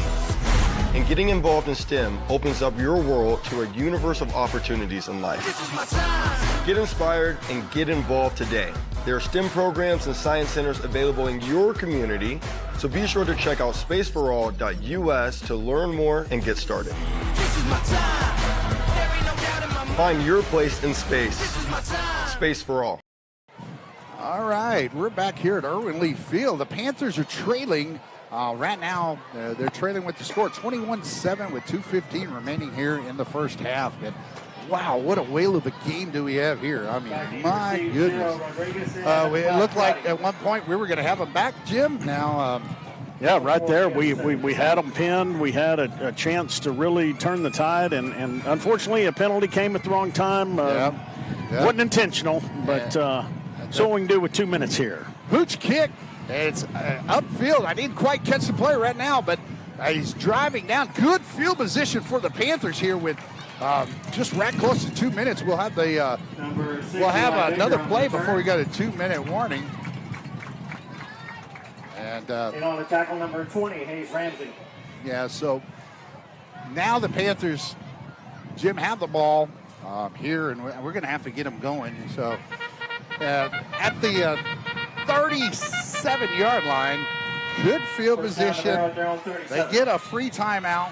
So, I'm thinking, hey, we can get about a 10-yard pass or a 10-yard run. I'll take either one right now. Yeah, get Blevins or Elder out there, maybe on a pass, get the ball moving downfield.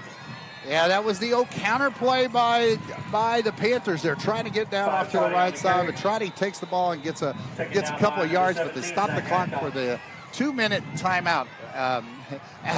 Adam Carino doesn't like to call it a 2-minute time. He says it's a 2-minute warning. I don't care what you call it. But, in high school and college, they call it a 2-minute timeout. Right. Yeah, so, but we'll keep it right here. And as talked about before, the Panthers had an opportunity to make the stop down close to the end zone and stopping Salado, that is. And that turned out to be a penalty. Now, you as a coach, how do you deal with that type of adversity with your players, Jim? I think we're still okay. This is a 14-point ball game. We're not at half. Just play within yourselves here. Don't try to do too much at any one time. 2 minutes is a lot of time to get down the field with this offense. Let's try to get a score on the board before we go into halftime. Yeah, you get the ball first, in the third quarter. Right. You get it kicked off to you. So absolutely. You score here and you get the ball back, you could easily have this thing tied up at first series of the third quarter.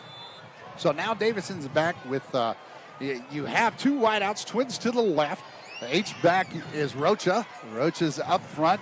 Straight pass out, rollout pass. Davidson looking deep to Blevins. He overthrows everybody. So, I'm okay with throwing a deep pass, but if they're covered that well, if you have any way to make any yardage on that play, now you bring in a 3rd and 8. Right. You got to save time. If you're going to do that kind of play, it's got to be a quick release or something to that effect. And I was watching Blevins get down the field. I didn't see what Davidson had left there, but yeah, you'd like to see him check it down, maybe find someone in the flat there or get a few yards running, but make that 3rd down a little bit more manageable. But see what we can do here. Here we are. 3rd down and 8 coming up for the Panthers. Fake the handoff, pitch out, nice little option play. Looked like an old, what we call 228 in slot T, right? Where you fake the 234 and then you pitch it out. Used to call it the basketball play because it looked like basically looked like a chest pass going out. Now that brings up a 4th down and short.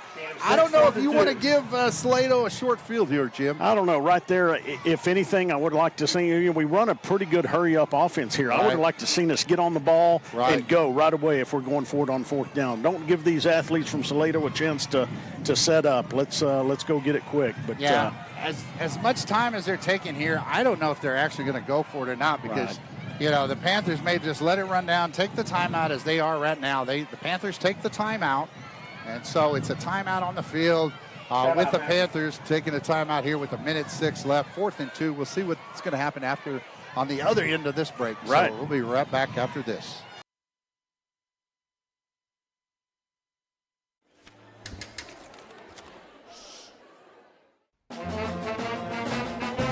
Hey, conductor, how about something new? You played this last year.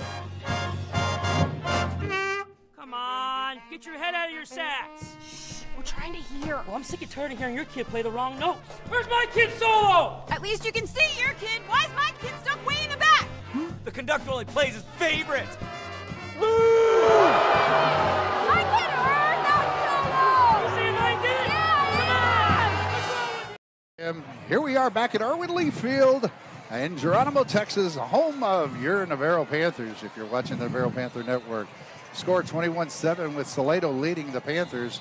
Panthers have a 4th and 2. They're going to line up, it looks like, to go for it, Jim. And so here we go. 4th and 2. Panthers go to look to hand it off, but no. And he pitches it out. No, incomplete. Oh, my goodness. Well, we do have a flag on the play. Yeah, we do have a flag. Let's see if that's...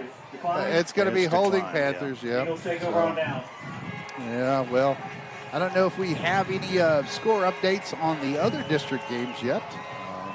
Yeah, we do. We have Gonzales. Yeah, Gonzales 14-0 over Smithville right now, and that's in the second quarter. And then you have Gerald 20 and Laga Vista 6. Now that's kind of a wow. To me, that's a surprise. I didn't see that one coming. No, sir. And so now the Panthers now have to play defense with a minute left, and I believe Salado has 2 timeouts remaining. This is interesting. They've made some big plays. So 1st and 10, Geist back in shotgun, but trips to the right, motion by Bingham. Bingham's going across the field. It's a throw all the way over the head of Merriman, and Merriman, number 2 of Salado, he's tall, but not that tall. He is. We're giving up a lot of size out there on the outside with King, but I tell you what, King has held his own tonight. That's for sure. Played like a big guy out there on the outside. So I totally agree with you, Jim. It's one of those to where, if he plays bigger than what his size is, that's for sure. Right. Trips to the right. Geist all alone in the backfield, sends Bingham across the formation in motion, and Geist back. He looks to pass it, but he's hit almost from behind. You were hoping the ball would come out. Nice job. And let's see who that was coming up. That's behind the line of scrimmage. We got a sack here. So. Yeah, and that's he's been in a couple of plays, and that's Deegan Bush in on that tackle, I believe. Number 9. I believe that's the number because it's all kind of shriveled up. Right. So we get a timeout here. I believe timeout was called by Salado since it was a sack. They're still looking to try to score.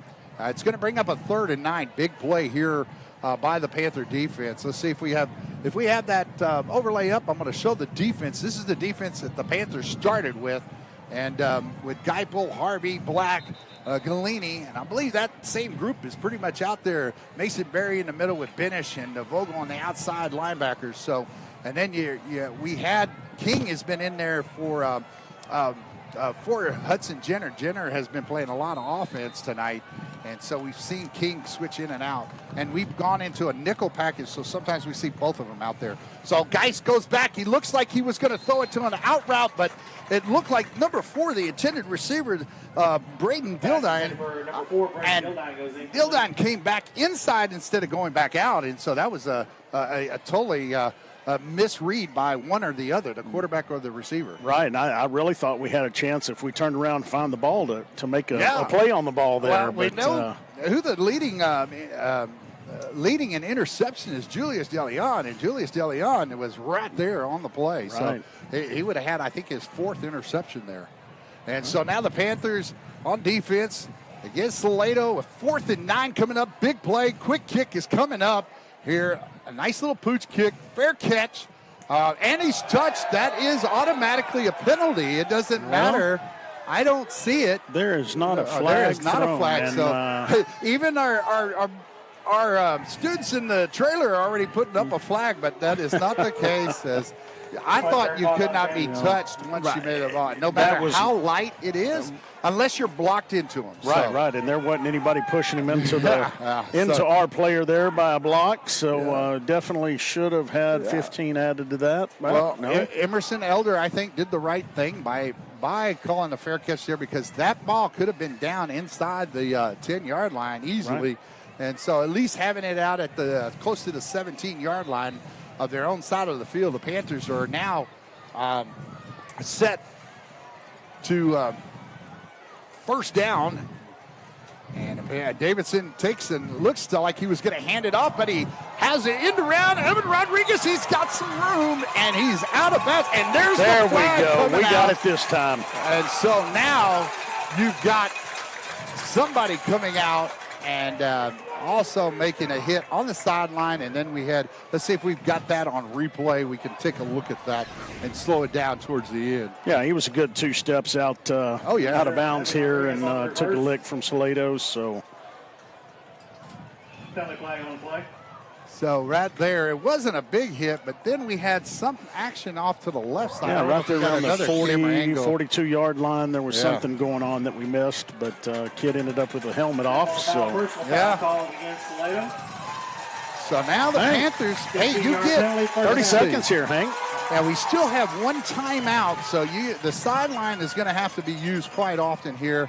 And I think that was a beautiful end-around play. Evan Rodriguez, he's that type of player that he could take it to the house in any play. Right, changed the game in the matter of seconds there. So here we forgot to give a big now Salado takes it. I don't know if I'd have taken it that early, but I think he wanted to regroup. Coach Beatty over there wanted to regroup with his kids. But we'll go ahead and take a timeout with them as well. We'll be right back after this quick break.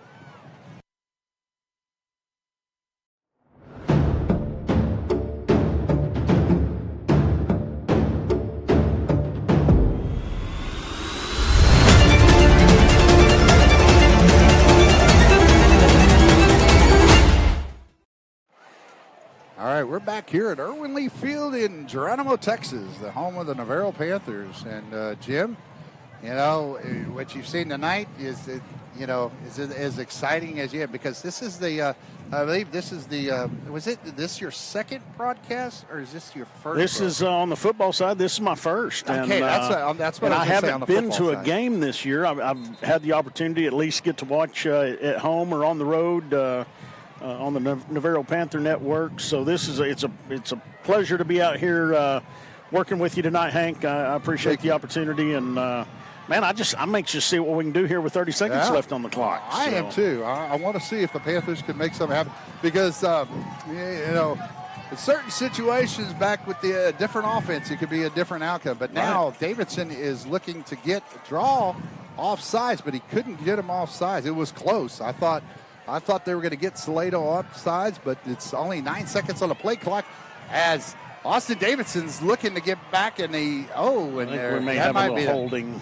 Yeah, and that might be a little hold. And also, I don't know if he made it to the line of scrimmage. They're looking at that too for it could be, you could take the holding or the intentional grounding if they were to call intentional grounding. That is close. So but I know we have a penalty there, but with Davidson in the pocket there, I'd almost like to see him step to the front of the pocket, then go out of the back of the pocket there. Yeah. It looked like he had a little bit more opportunity if he stepped up and kept his eye on those receivers. Their pursuit around the backside has been pretty amazing for Salado tonight. So now we get a 1st and 20 coming up here with the ball spotted at the Panthers' 43-yard line.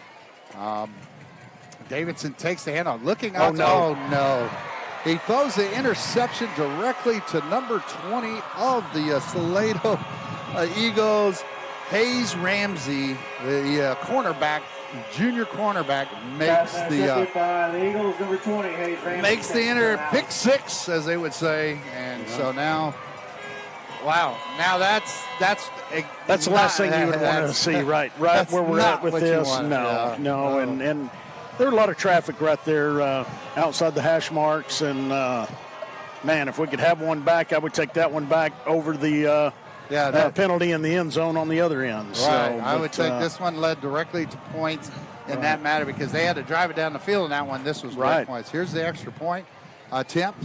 I believe is that Geist as well. Yeah, he's their kicker. Geist, kicker, quarterback. Yeah, he's everything, and that is good. So the Salado Eagles now take it all the way up to 28-7 with 16 seconds remaining here in the first half. So we're going to take a quick break, and we'll be right back after this.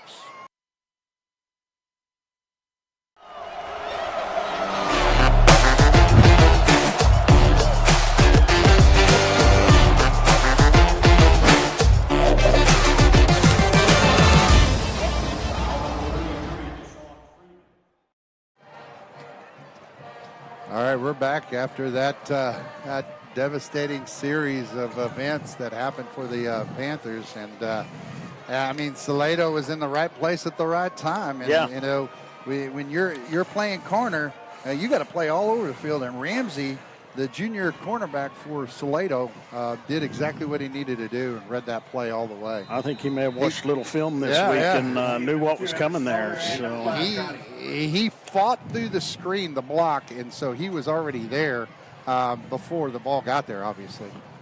Squid kick, and it's taken by Panthers, and I believe the Panthers get up all the way up to the 42-yard line with 12 seconds remaining. So Baker for the Panthers with the return. So that was Eli Baker. So, boy, I don't know if I like the way these numbers are on these jerseys because it seems like the white and the gold all kind of blend together, especially like the 9s, the 8s, the 6s. You know. And they're kind of that stretch fit, I guess, that's real popular right now. So, you know, any little bit of anything there and it bunches together. Yeah. So, you're exactly right. 88 here on the sideline looks like 00 almost. So, well, now you pretty much have nothing to lose. Right. You know, it's you go and take this thing and put it as far down the field as you can, and it looks like Elder is the flag running on the back. play here. Emerson Elder gets stopped right at the line of scrimmage, so there is a flag on the play. Now we'll see what the white hat tells us. Came from right in the middle there. I don't know. Personal foul, illegal hands to the face, or illegal use of hands. Yeah. They used to call it illegal hands. Right. Now they just say illegal use of hands. So now that takes 15 yards. If Hail Mary time could be, 5 seconds, pretty much the last time out taken by the Panthers here with 5 seconds. So we'll keep it right here. And Jim, the Hail Mary time, right? And we saw it last week against Wimberley, and actually in the last play of the game, there was an opportunity there. Right, right. So, and I was up in Amarillo last weekend and had the opportunity to tune in and watch. So proud of the way the Panthers fought all night long last weekend. And, it was right there. Had a chance, and that's all you ask for. Give me a chance. Right. And, you had 2 or 3 people right there that had an opportunity to possibly bring it down. But now, do you think, I know this is, it's like subconsciously, do you think that after having such an emotional game last week that this is what some people call emotional letdown, that you had such a big week, you were right there and you didn't win it, and is this what we're seeing from the Panthers, or is it just I can see it. Wimberley being a rivalry game, Wimberley being who it is, when it is, it was there, we were hanging with them, and it may be that emotional letdown. Right. So. Or a little overconfidence coming into this, thinking, hey, we just played in Wimberley very close. We should be able to beat Salado. But that's not the case. As Davidson goes back, he's a straight drop-back pass. He goes deep on a rope. Nobody there but Salado players, and that will end the first half as Panthers trail here. They get the ball at kickoff as long as it's not onside and they don't happen to get it. Right. We'll show you some of the sights and sounds here and there, but we're going to take about a couple-minute break, and we'll be right back after this.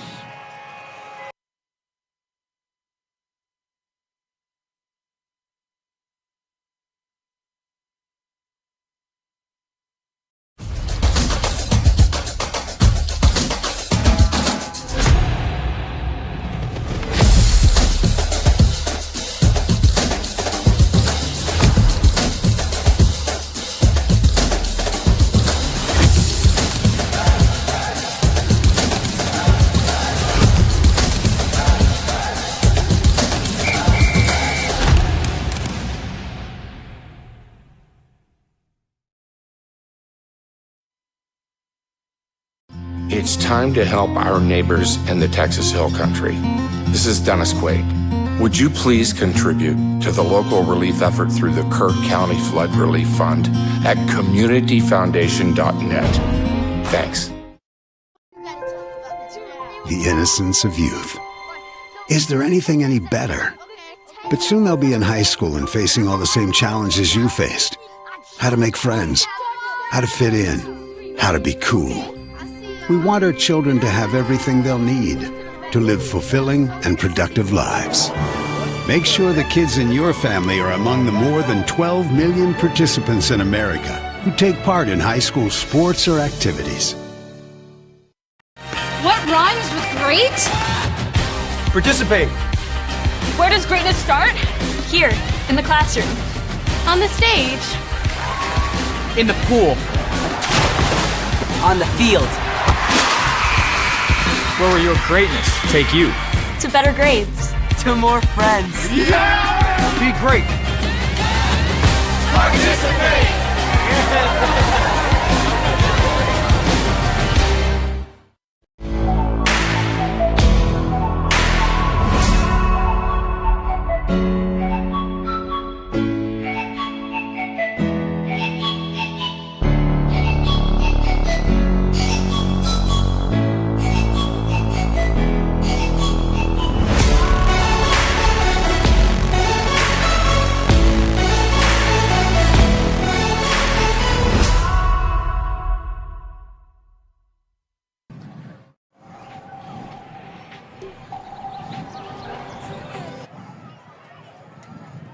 Okay, well, we're back here at halftime with the Panthers trailing 28-7. Might be a surprise to some of you. It is a surprise to me, that's for sure.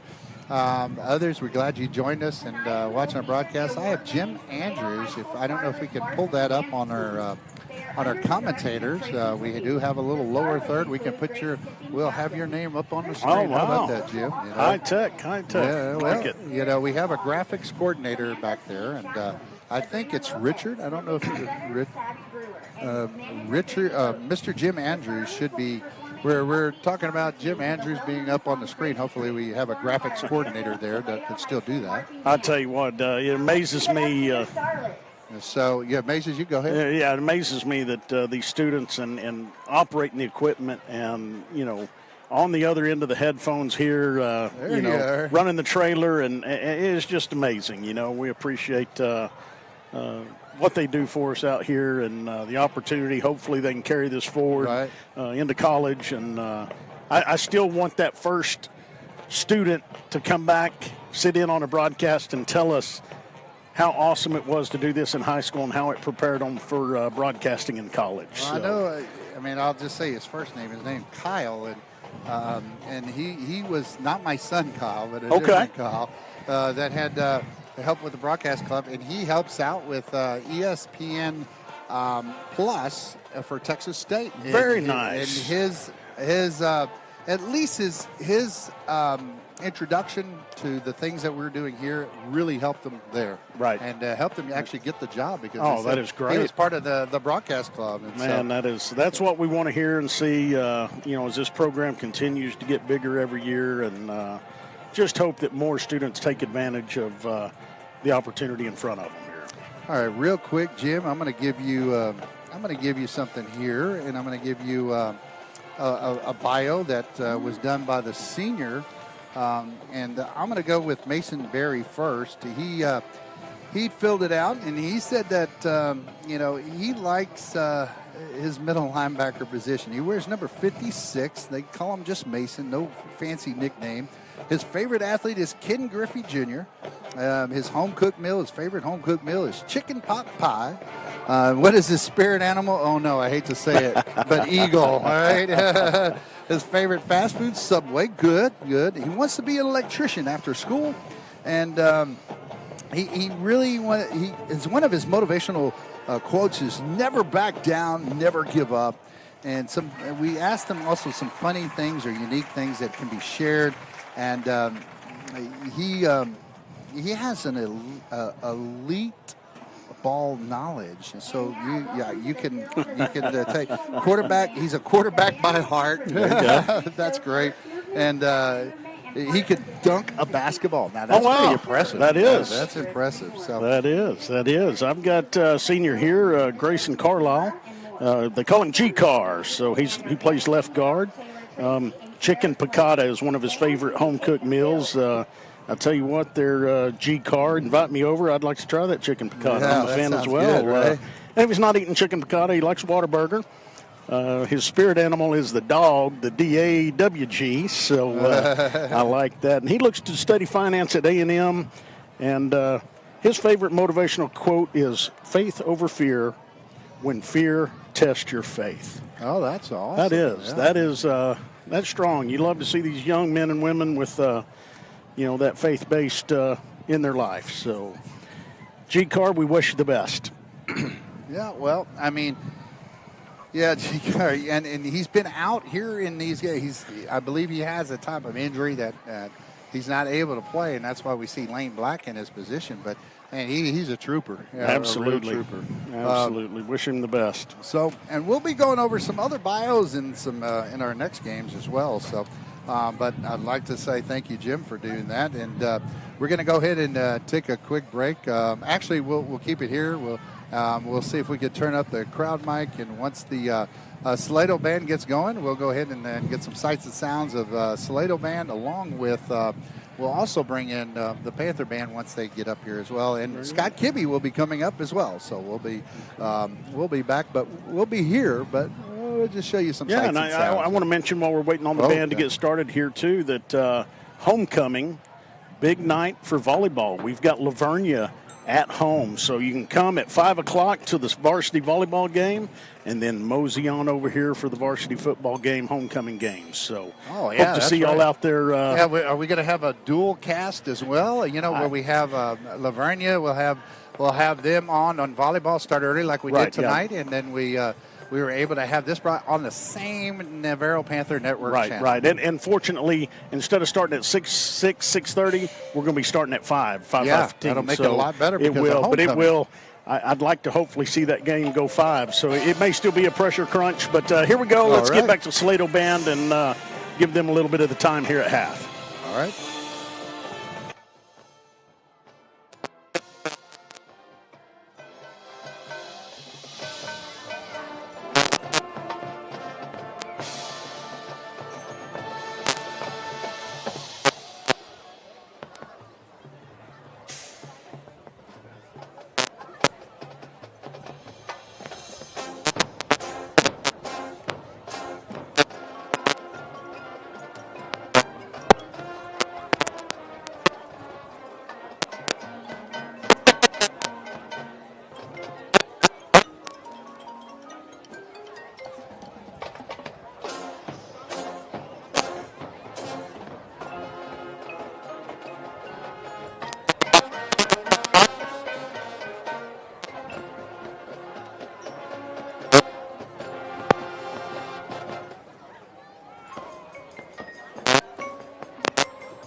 The Eagle Band would like to recognize some outstanding students.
All right, we're joined here now by Scott Kibbe. We're at halftime, and we're bringing in the stats here in just a moment for the Panthers. Scott Kibbe, historian, statistician. He's a special correspondent with the Seguin Gazette. So, Scott, now it is what it is, but I mean, Salado has played one heck of a football game. So we'll go ahead and bring the stats up and let you go over the stats. All right, for Salado, 7 first downs, 14 rushes, 114 yards, 104 passing yards on 7 out of 10 attempts, 3 punts for 35-yard average. They did not fumble, had 5 penalties for 45 yards, 47 return yards. Leading rusher, quarterback Just 6 for 92 and a touchdown. Bingham 7 for 21, touchdown. Receiving Merriman 2 catches for 73 yards. For Navarro, 9 first downs, 19 rushes for 84 yards, 31 passing yards on 3 of 10 attempts with 1 interception, 3 punts for 42-yard average, no fumbles, 2 penalties for 25 yards. Trotty leads 12 carries, 50 yards. Rodriguez 2 for 22. Rodriguez has 2 catches for 18 yards. Wow. Yeah, wow. I mean, Merriman, you know, the leading receiver for Notsky is right there. He's doing well as well. But, yeah, Merriman has really hurt the Panthers on those two deep passes. Those 2 deep balls, yeah. Yeah, and that, you know, there was two plays that stand out for me, and that Jim knows too because we'd already talked about it before. The one is that face mask, incidental, but nevertheless, it's still a face mask in the end zone. We had them stopped. They were dead in the water. We would have had the ball in great field position and a chance to tie the thing up, and that face mask call just hurt. And it's like one of those things. He's doing it in passing, trying to grab the quarterback's shoulder pads. Yeah. And then the other one, the pick six, you know, and when you have, you know, when you have a guy like Hayes Ramsey, the cornerback that reads the play, that's able to fight through a block and get the interception, get a pick six, and that is, with only seconds remaining in the first half, that's a killer. Very similar to last year's game with Salado. Gave up a score very late, last seconds of the half. Right. That really big. That one gave them a lead where the game had been tied. But this one, just you know, just some judgment there. Maybe just not to. Maybe, I don't know. Maybe just do something different on that play because it's not something that's going to go very far.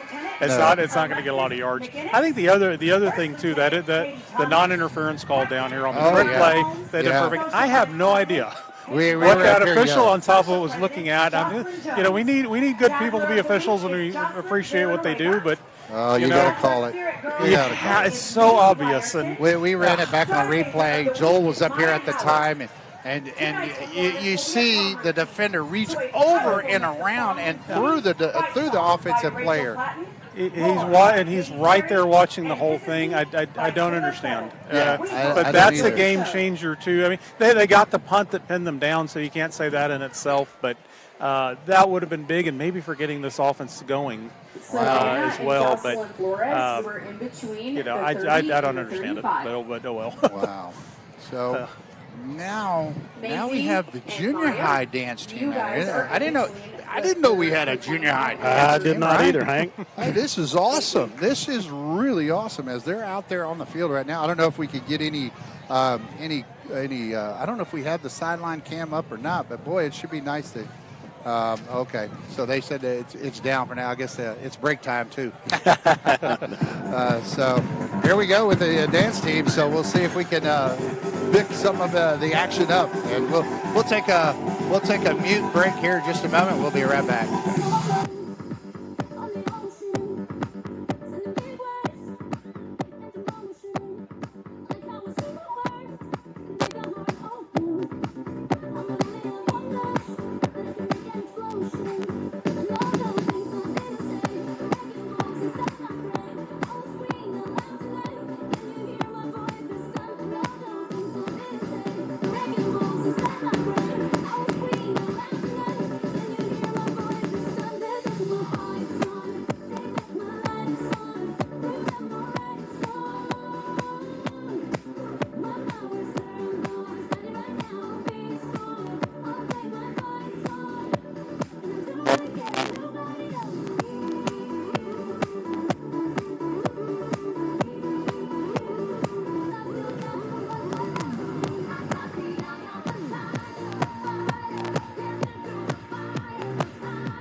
Okay,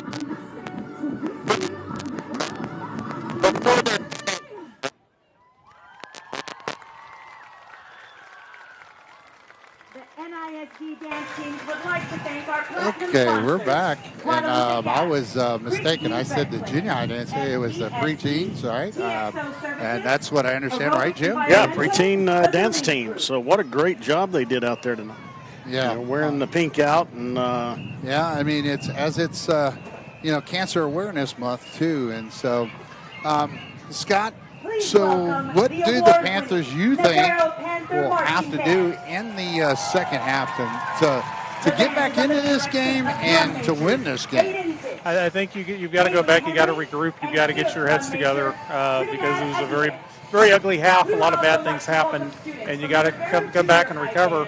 I think they got to remind themselves they were moving the ball. They have moved the ball in this game. I think they've got to get that. The running game is still there, but open up at least open up a little in the passing game because they're really keying on Trotty. But the plays will be there. I think you got to have some adjustments, but it's not out of reach but you go down and score. Score early. Momentum shifts, and momentum is a huge thing in high school football. I've seen it so many times. Yeah, I got you. Momentum is a funny thing, and me and Jim were talking about, is this after the big emotional game against Wembley, is this one of those where we actually have an emotional letdown or come a little overconfident? What is it? It is hard to say because Salado just puts you back on your heels right away. They get the big kickoff return. Return still hurting us. They drive down very quickly. They are all over those first two drives. Davidson doesn't have a chance because to do anything. So you're down 14-0 right away. Right. And then you have get back in the game and you have the breaks go against you. But Salado just they seem to have the Panthers well scouted. Seem to know what they're trying to do tonight, and the Panthers got to come in, got to make the adjustments and try to get things going back their way.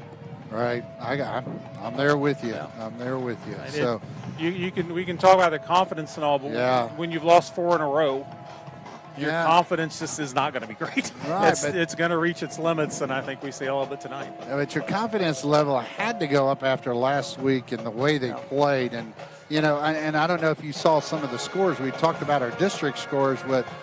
We saw that Gerald was up on Lago Vista right now at half. It's 20-13, and the Gerald being up, that's a big deal to me, to see that happening. But I mean, I know Gonzalez was up on Smithfield. That's not a big surprise, but Gerald was a big surprise. So you go to Gerald next week. I know we're already looking ahead a little bit.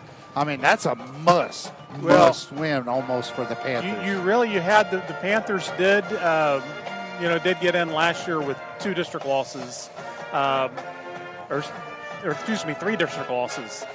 So it can happen, but you're going to subject yourself to tiebreakers. And I think this race is going to be a little tighter than last year. So you don't want to take that risk.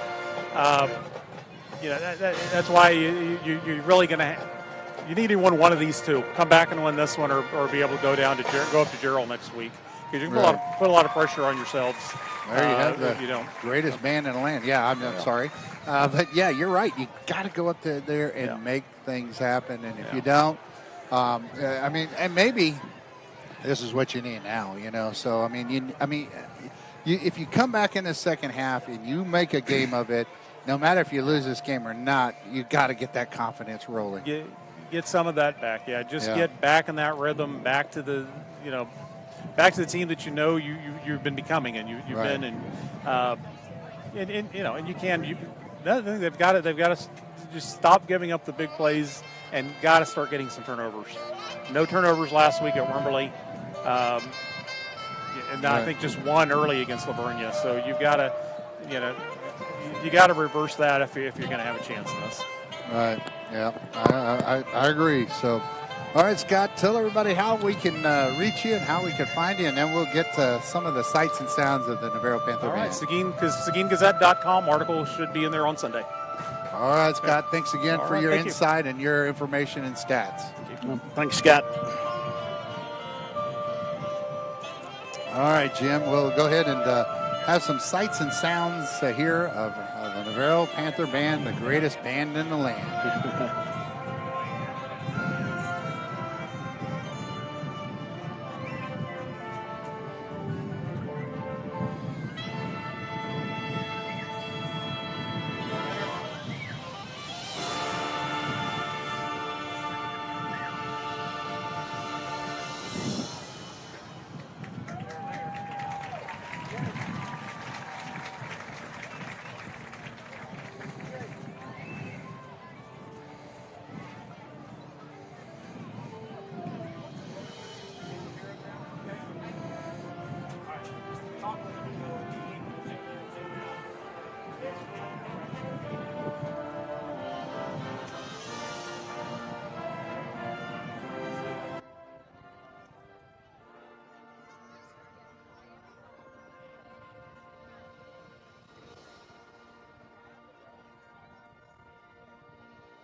Oh, that's that's nice. Now we'll have looks like we'll have a couple of solos coming up here, and we'll see if we can get the crowd mic pick up a little bit more, and so you can hear the band a little closer. So we'll be muted out here in just 1 sec.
Attention, Panther fans, on your feet for the Navarro High School fight song.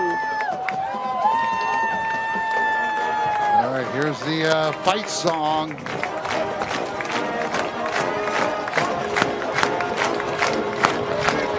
As the Salado players are coming back on the field.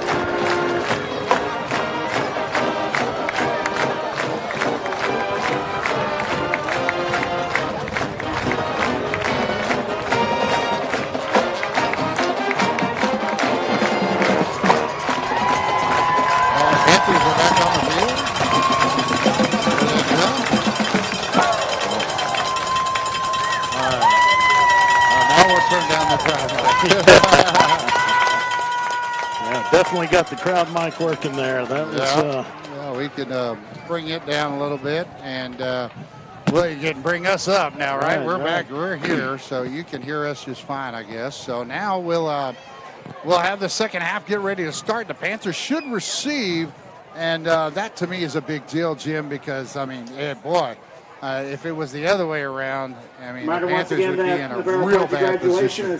Yeah, if we can come out here and get a good return, get some yardage. Right. Let's move the ball down the field. I felt like out of the first 24 minutes, we had about 8 good minutes. Right. We need to extend that second half here. Right. We need to protect the football, get down the field, take advantage of every opportunity that is given to us for the next 24 minutes. Right. So okay.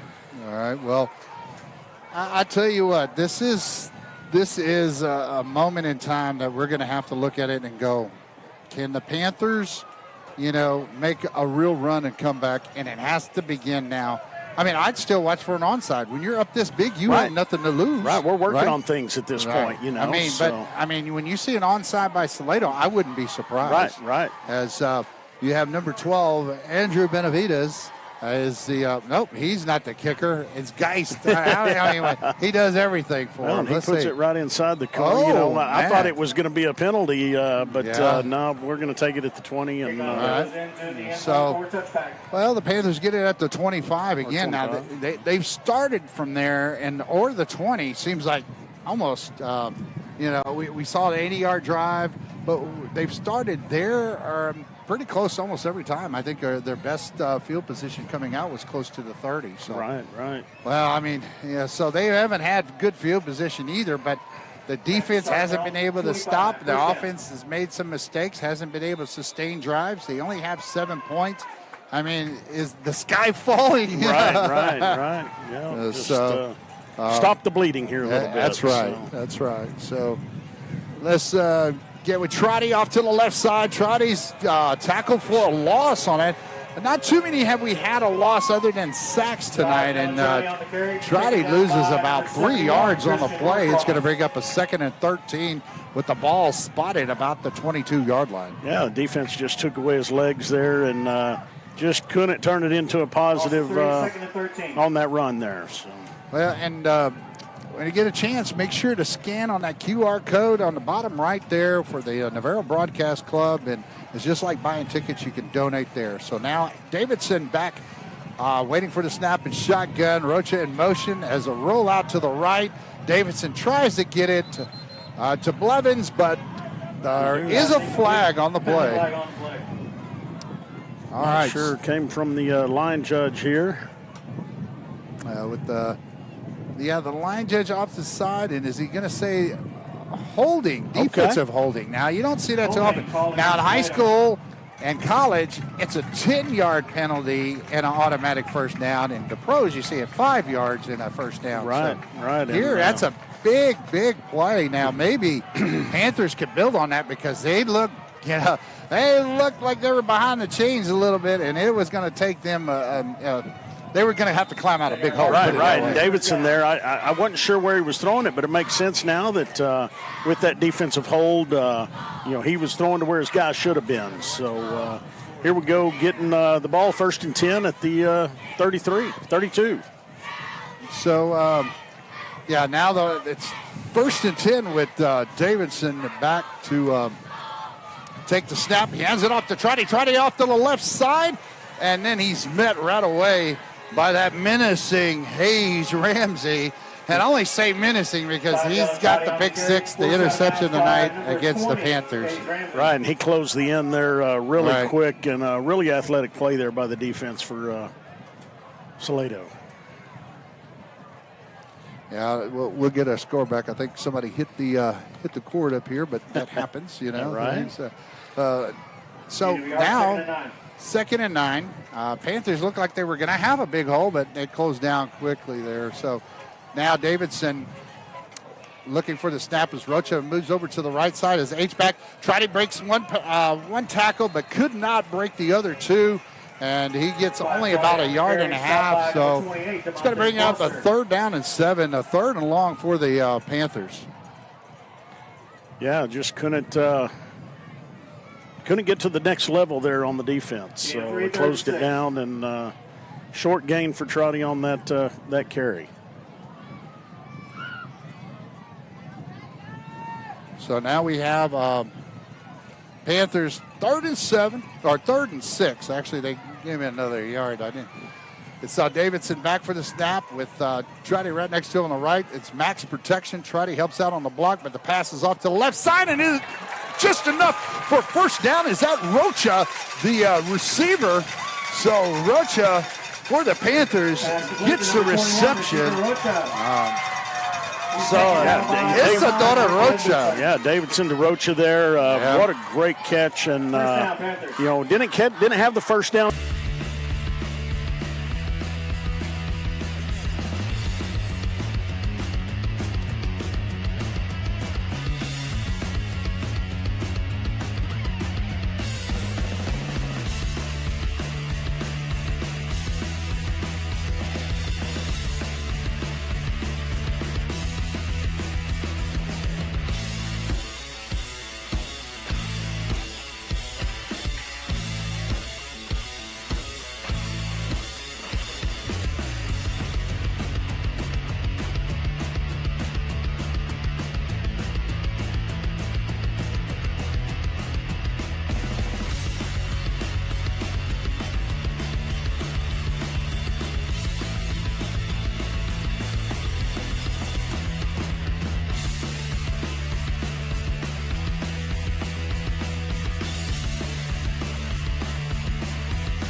coming up.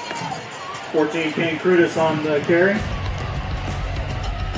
24, Geipel, and 56, Berry combined on the tackle. Nice job by Geipel and Berry getting in there to stop the Eagles. Looks like second and long 5, maybe 6. Ball is snapped.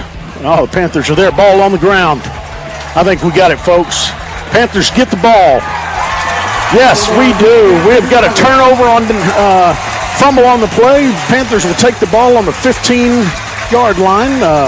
So we got a short field here going against the wind for the last 16 seconds here. And then I tell you what, folks, we're going to turn around. We're going to have the wind at our back. If we can get a quick score right here, 7 points down, possibly 6 at the end of this.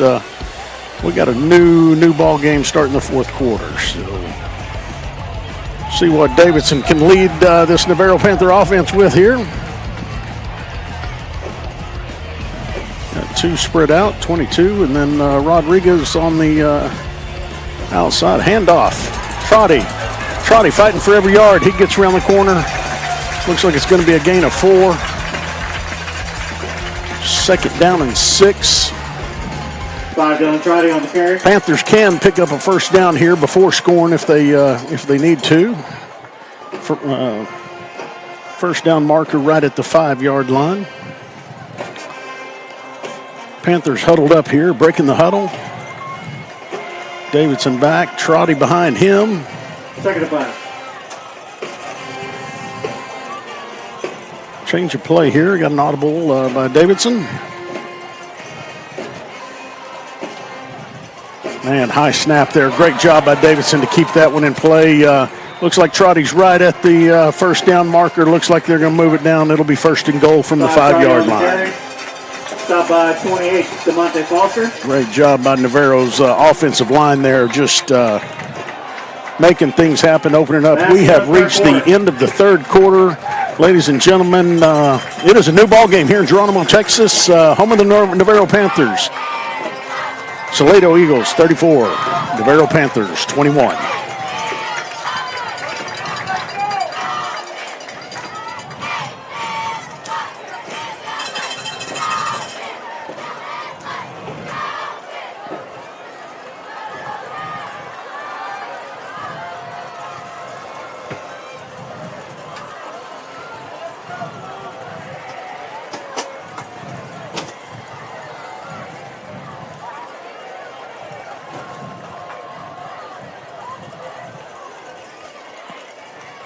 I'm not sure if we, I don't guess we stepped away here, just stayed on the mic. And want to thank the broadcast club once again. Man, these kids are doing a fantastic job running the cameras. I mean, running up and down the sidelines. We've got a couple of students up here swapping off on the camera. Thank you all very much.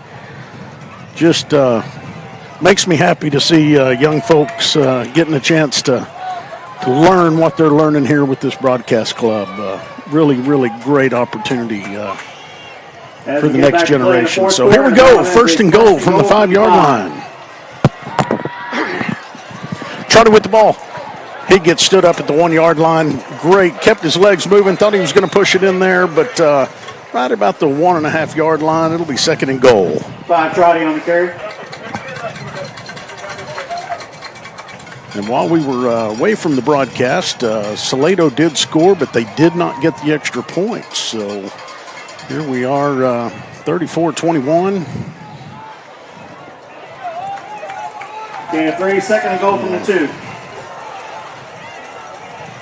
They're calling second and goal from the 2. Trotty with the ball. Oh, almost a little tush push there, but not quite in. Got another yard. Trotty on the carry.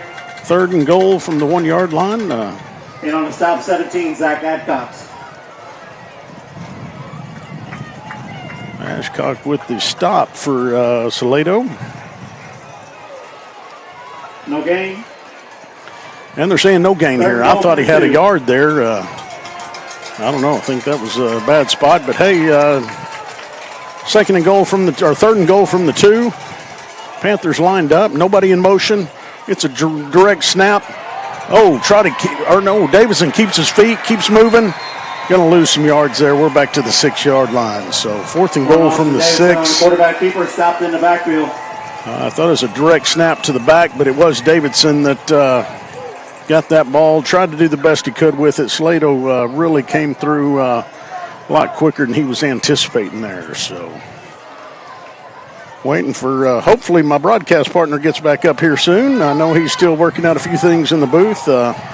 I'm the last person they wanted to leave at the helm of the broadcast booth tonight, but love the opportunity. Love being here. 4th down and goal. Davidson with the ball. He's scrambling. What's he going to do here? He's got the ball up in the air. We got a Panther in there. It's intercepted, folks. Oh, he was running out of the end zone. Is that no, it's still going to be a touchback. He did not leave, so they will get the ball. Intercepted in the end zone by number 15, Mason Olsen. You know, that's one of those athletic play there by the Panthers. Just things closed in pretty quick on our offense. But turnover on downs or turnover on an interception in the end zone. So let's see what our defense can do here. If we can get a stop, we're still got a chance. A couple of scores down here, but we can get a punt here into the wind, get the ball back, see what we can do.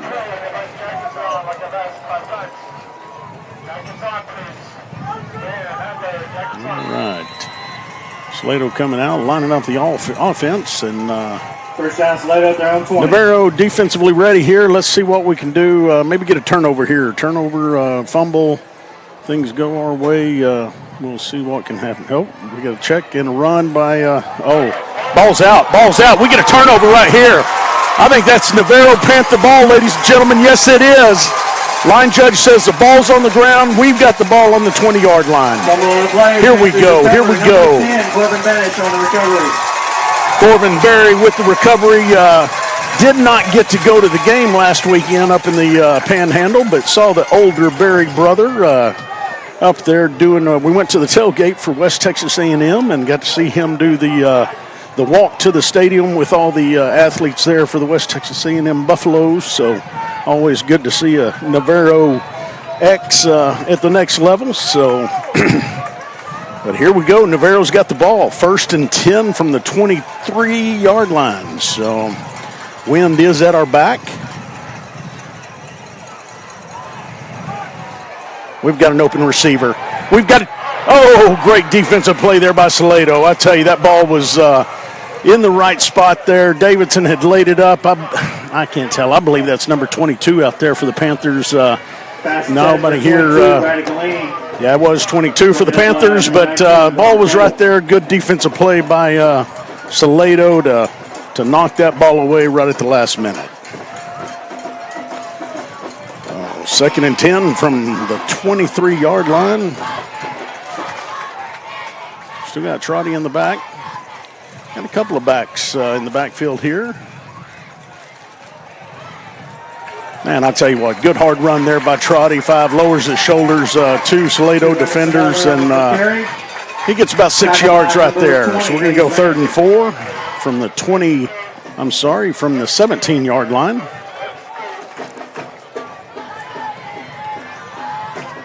Getting our play call from the sideline here. Coach Hill. 6, 3rd and 4. Sending all kinds of signals along with 3 or 4 other coaches there, but we know what he's calling. The players are ready. 3rd and short here. See if we can get a Panther 1st down. Ball to Trotty. It's going to be close. It looks like we are right at the down marker there at the 12-yard line. And it is Panther 1st down. 1st and 10. First down, taken down by number 23, Ethan from the 12-yard line. So once again, we can get down there, get a 1st down inside the 5. 34-21 with 8:33 left on the play clock.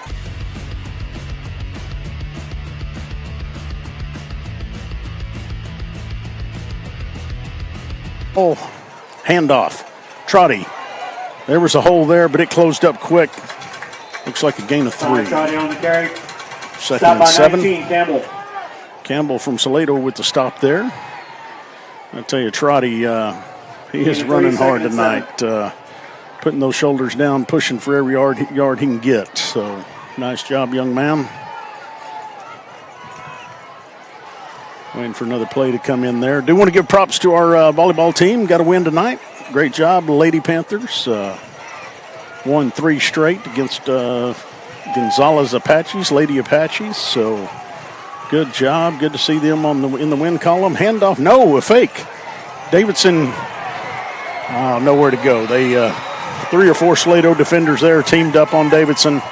Just had nowhere to go. Loss of Davidson sacked in the backfield by number loss 30. of 2, or I guess a loss Galea. of a little more than 2, but that was a sack there for the Salado Eagles. So we will have 3rd and 11 from the Navarro Panther 14.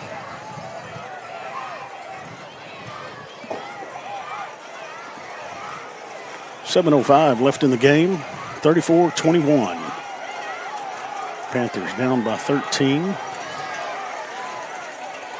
Davidson calls for the snap. Got a fake to Trotty. Now we've got a flag, or we've got something going on here. We got a false start against the Panthers. Going to move us back another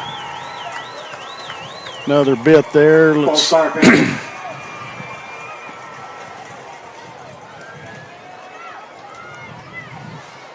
5-yard penalty. So we are looking at 3rd and 16.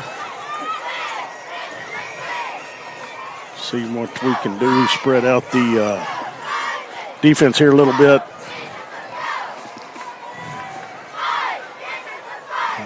Five-yard mark out, 3rd and 16. Do you know where the bag where the headsets came from is? I wasn't up here when they got.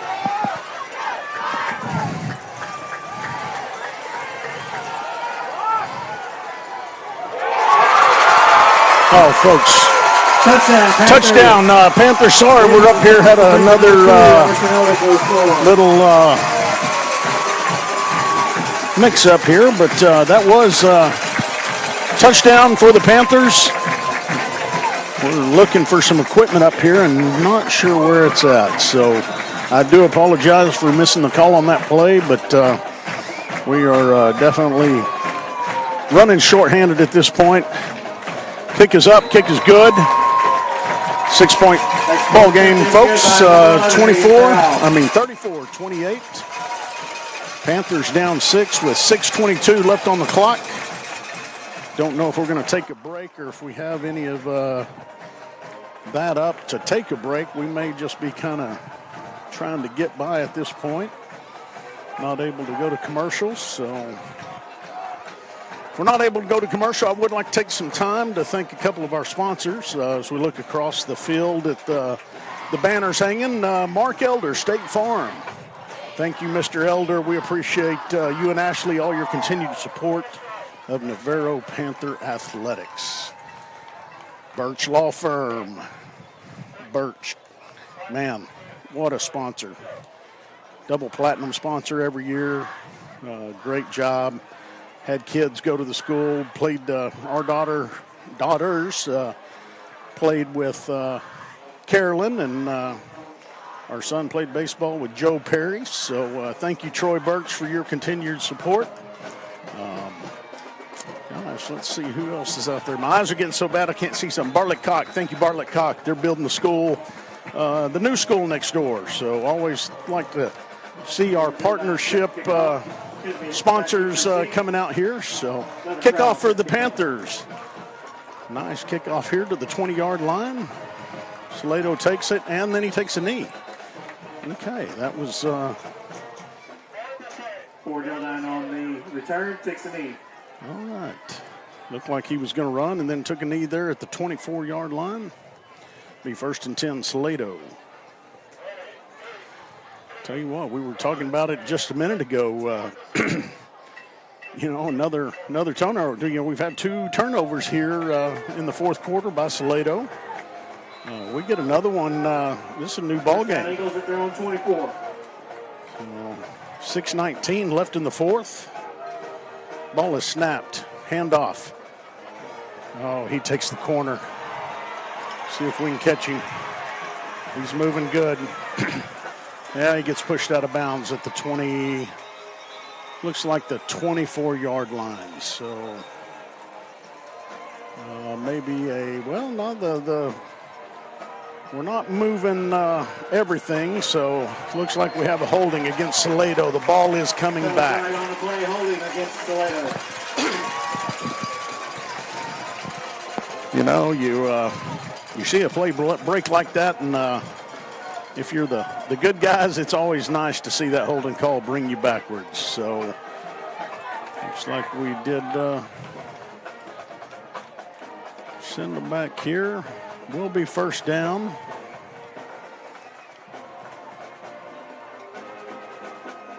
All right, Mr. Dietert is back up in the broadcast booth here, getting his headset ready. So welcome back, Hank. Oh, yeah, I'm glad to be back. We were off the air there. Yeah, we won't have replay, but we had a power outage. Oh, goodness. So the power outage caused us to lose everything, and we're back up. Yes. So yes, we are. So, but no replay. But man, I tell you what, if you could ever see what Hank does up here, I mean, we talk about the kids a lot, but the kids wouldn't have this opportunity without Hank Dietert. I mean, he's the mind of, behind the madness here. So thank you, Hank. We appreciate you getting us back up and running. So. Yeah, well, here we go. Thank you, Jim. Yeah, take it back. You're a lot better on this play-by-play. So, all right. So I believe that was Bingham that takes the ball up to the 34-yard line of Salado and 33-yard line. Take that back. 3rd down and 1 coming up here for Salado. Panthers have made this game very interesting. They really have, with 5:30 left here in the fourth quarter. I mean, if we can get a stop here, and man, it's anybody's game. Right, right. Big 3rd and 1 coming up here, only being down less than a touchdown, 6 points here, and the Panthers tie it up. So, wow. And I've been kind of watching it as we're getting everything together. But yeah, I mean, there's a timeout that was called, I believe.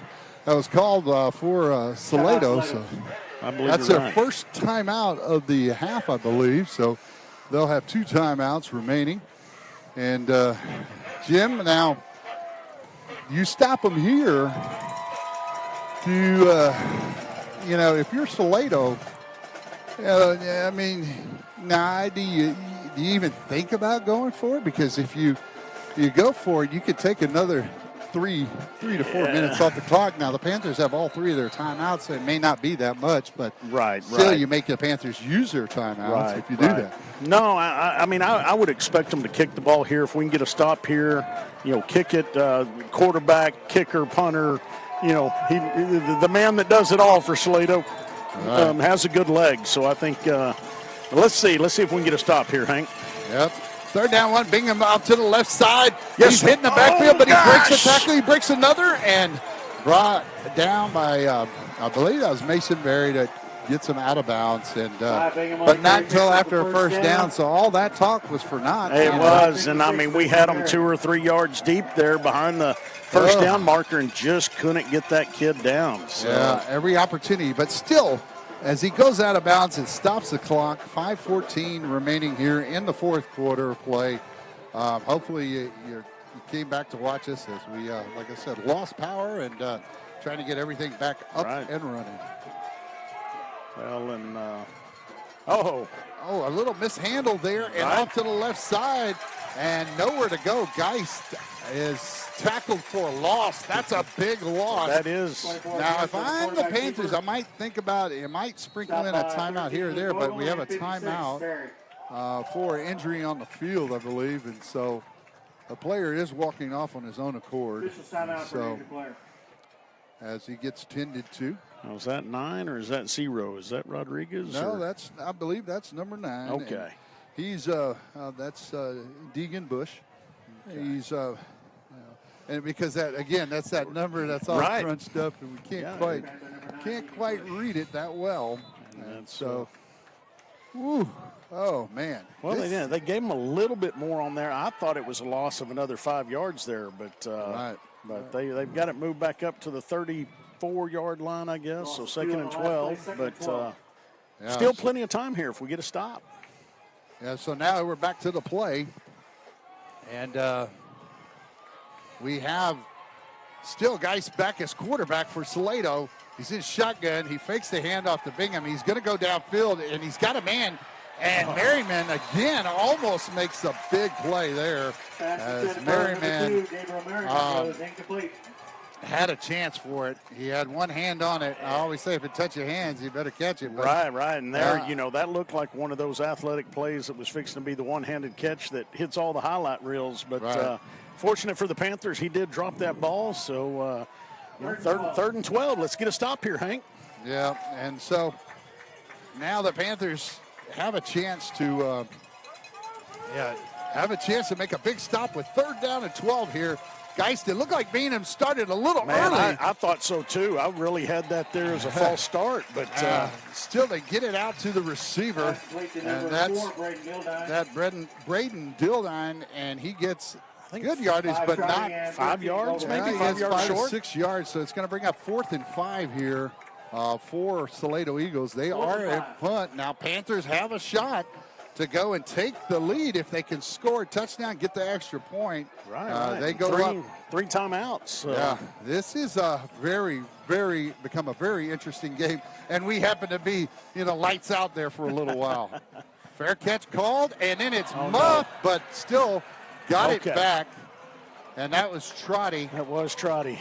That was a little. Yeah. That could have been the nail in the coffin, but hey, we're on the ball. We're good things fixing to happen here for the Panthers, Hank. Right. Now I don't know, what side was booing or what have you, but if you run into the receiver on that one, the return, so you have a chance to regroup. If you bobble it, you still have an opportunity to catch it. We saw that this last week, even in college ball, and you have an opportunity to come back and be able to regroup it or pull it back in.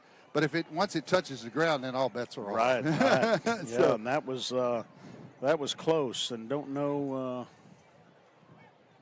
Yeah. So what we're looking at is the Panthers huddled up, and they got to be thinking here. Coach Hill is like, what's my best plays?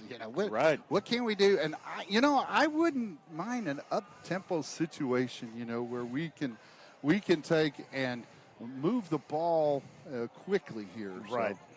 So if we have an ability to take a quick break, let's go ahead and take a quick break. If we can get the ads to pull up, we'll see if they work, because after you boot them, reboot everything. Not everything's always the same when you go out. We do have Geipel getting back up here, so good to see that young man up. We'll go ahead and hold off then.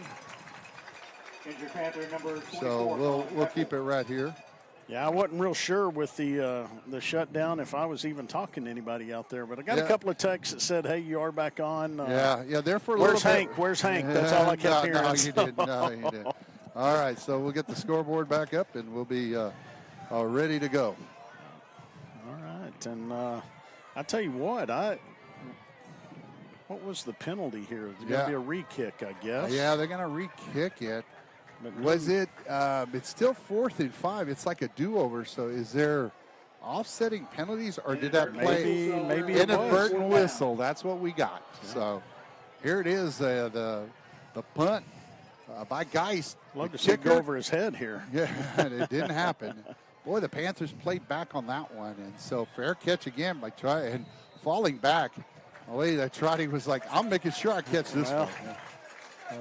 So now the Panthers get ready to get this thing rolling. If they can go down and score, we saw it against Wimberley. They score, but let's hope they don't score too early to get too much time. So Panthers huddled up again on the sideline. I don't know if we have we don't have anybody at the end zone camera. I was looking down there. It was like, hey, there's nobody down there. So we need somebody on the end zone side.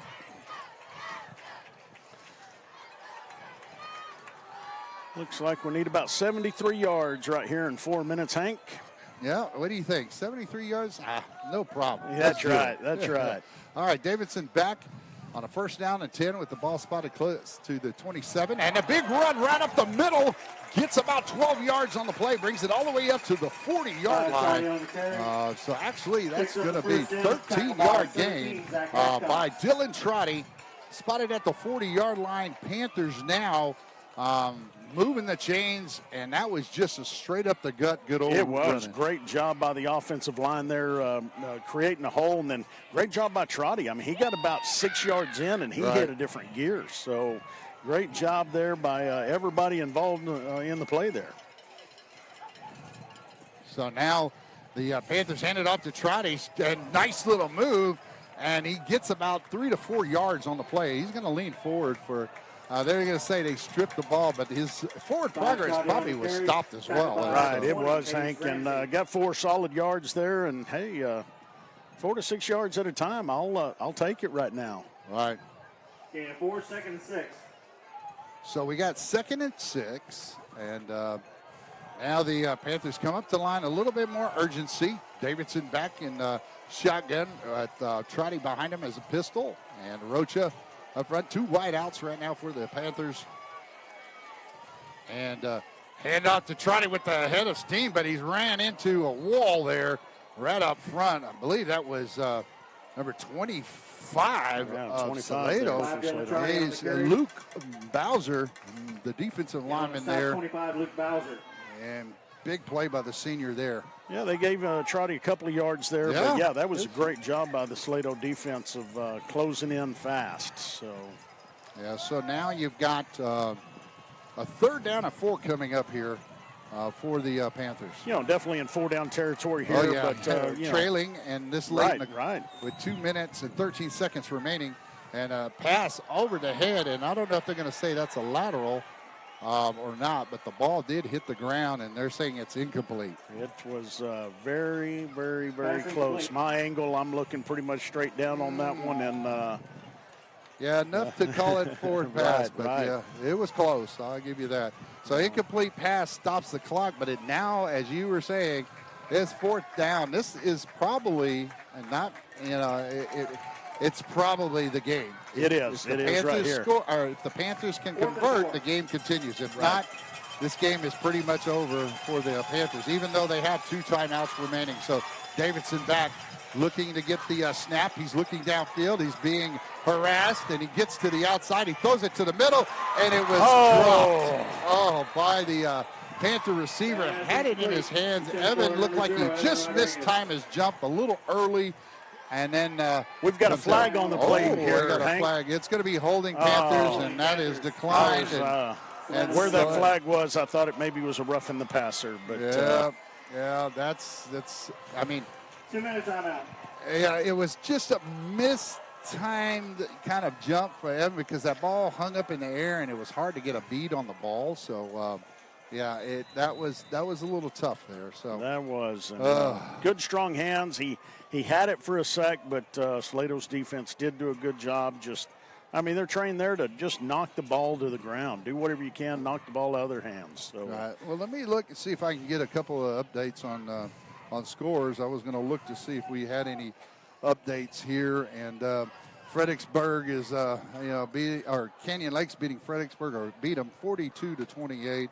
Let me see if I have some of the other scores in our district. But Cuero beat Harlingen Cardinals 35-27. That was a whale of a game. Marion beat Lulen 49-0. And then you had Sinton beating Corpus Christi. Cal Allen Wildcats 32-10. They're beating them right now with about 30 seconds remaining.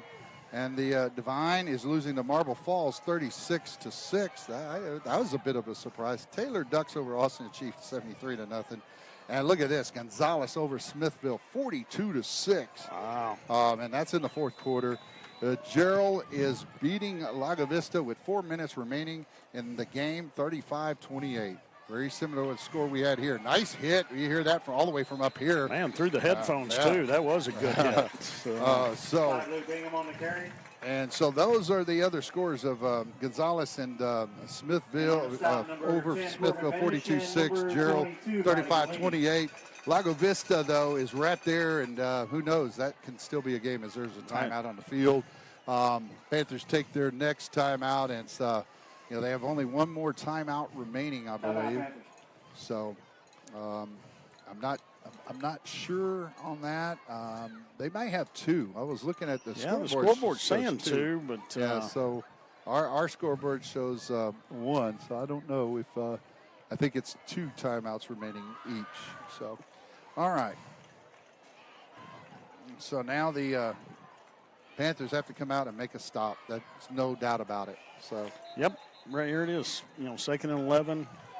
Get a stop. Use another timeout. Yeah, I mean you still get the ball back. Anything's possible, right? If you got any time remaining on that clock, anything's possible. So. 2nd and 11. So Panthers now back on defense. With the 2nd and 11 they're facing against Salado. Salado's Bingham gets over to the outside. Hey, and ran out of bounds, so clock stops. Yeah, I don't. Thank you. Yes. I'm not sure why he didn't just fall to the ground there, but and I think the coaches wanted to say, hey, his forward progress was stopped, so you should have called it at that point and said kept the clock running. But hey, that's a free timeout for the Panthers. Absolutely. So 3rd and long here, or 4th and long, isn't it? Or is it? With a minute, it should be 3rd and long. Okay, I believe. third. Okay. Yeah, so a minute 44 remaining. 3rd and about 15 here. Got our end zone camera back up here.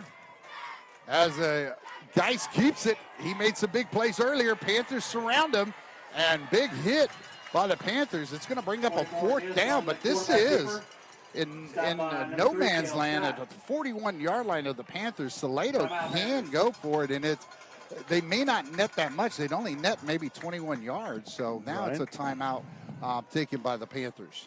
So they take their 2nd timeout with 1 timeout, I believe, remaining. And, Jim, this is one of those times where if the Panthers take and make a big stop here or get the punt, I don't know who's gonna tell whether Salado's going to go for it. Personally, I go for it. Only reason why is because I'm not going to net that much yardage anyways. Right, and my look on it is if you can punt. I mean, the kid's an athlete. He's punted the ball pretty well tonight. If you can get inside the 5-yard line, going 95 yards versus 60 yards in a minute and a half, I don't know. But that's the other side of the coin. Right, but we're going to get a chance to touch the ball again if we get a stop right here, if we once we get the ball back here. So if they decide to go for it. Right. And I think it's going to be either a pooch kick, again, a quick kick, pooch kick, whatever you want to call it, because Geist is their kicker and punter. So I would bet they may They're snapping it. They're going for it. And it's incomplete pass. And stops because the clock. Stops the clock because it's going to be a turnover on down. So we'll give a big. Oh, wow. Hey. Panthers with the timeout remaining, a minute 33. Boy, there's life here again. We have been resuscitated at least twice over. Right. I see you down on the ground, Jim. I'm giving you CPR, buddy. Man, we're bringing you back. If anybody sees my daughter, send her to the booth up here. I need CPR. Yeah, so, man, I'm telling you, goodness. Woo, howdy. We got us a whale of a game, and let's see if the Panthers can pull this one out. It will be one for the ages, that's for sure, Jim. If we have this series, if this series turns into a touchdown, it's at least a tie game if we don't get the extra point. Absolutely, and a minute 33 left in the half. We weren't really. We thought we may have lost a little bit of control, but here we go. Oh, it was supposed to be a screen, and is he out of the pocket? Will be the question. He did get it beyond the line of scrimmage. So are they going to say it's incomplete pass, no flag? Thank God almighty. And it did. It was right there at the line of scrimmage, Hank. Good call there. And, we had a couple of receivers there, but it still had to get to that line of scrimmage. And for people back home, understand why I played hallelujah, because, boy, that was really close to being still in the pocket, because that pocket can go back between the tackles, all the way to the goal line. But, he does get the ball past the line of scrimmage, and if they rule that he was outside the pocket, then that's the way it is. Now, Austin Davidson back in shotgun. He's got Arocha next to him on the right. He's looking downfield for a big play. He's got a receiver, and that was Evan Rodriguez. As the defender went and got his eyes caught back in the backfield, and Evan Rodriguez ran right past him, and boy, if that ball was just a little shorter, like, I tell you, that was a good toss there by Davidson.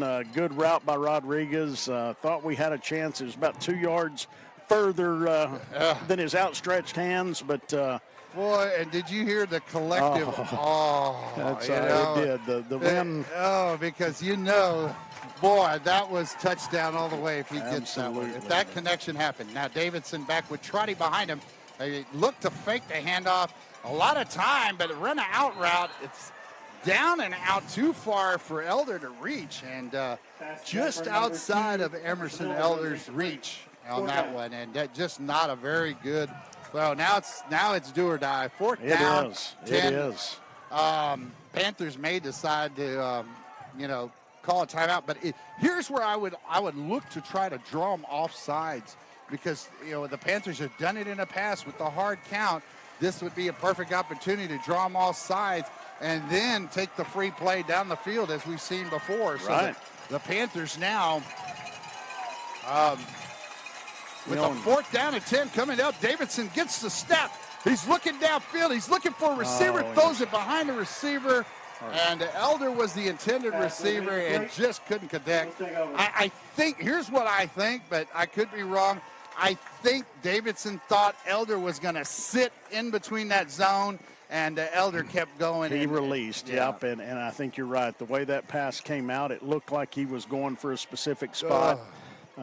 Who's to know there? But I tell you what, Hank, I'm proud of the way these young men have fought back. Yeah, I mean, goodness. The record doesn't show the fight here. This new program we have, this new offense, new coaching staff. Kudos to our kids and our coaches for the fight that they brought out tonight. So right, and there's the victory. I still can't get over the victory formation with the shotgun. Right, it just blows my mind. It's like, okay, you're already 5 yards back, and then you got two backs beside you and one back behind you. That's almost 25 yards back there, so, or 20 yards back. Yep. So if anything was to happen with the snap, at least you're farther away from the line of scrimmage, I guess.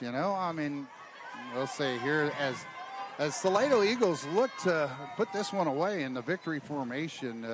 Geist, who I did not have as the starting quarterback, comes in. The leading quarterback was Landon Owens for Salado Eagles, and he had over 600 yards passing, and now we see Geist come in and just do a terrific job managing, running the ball, kicking the ball.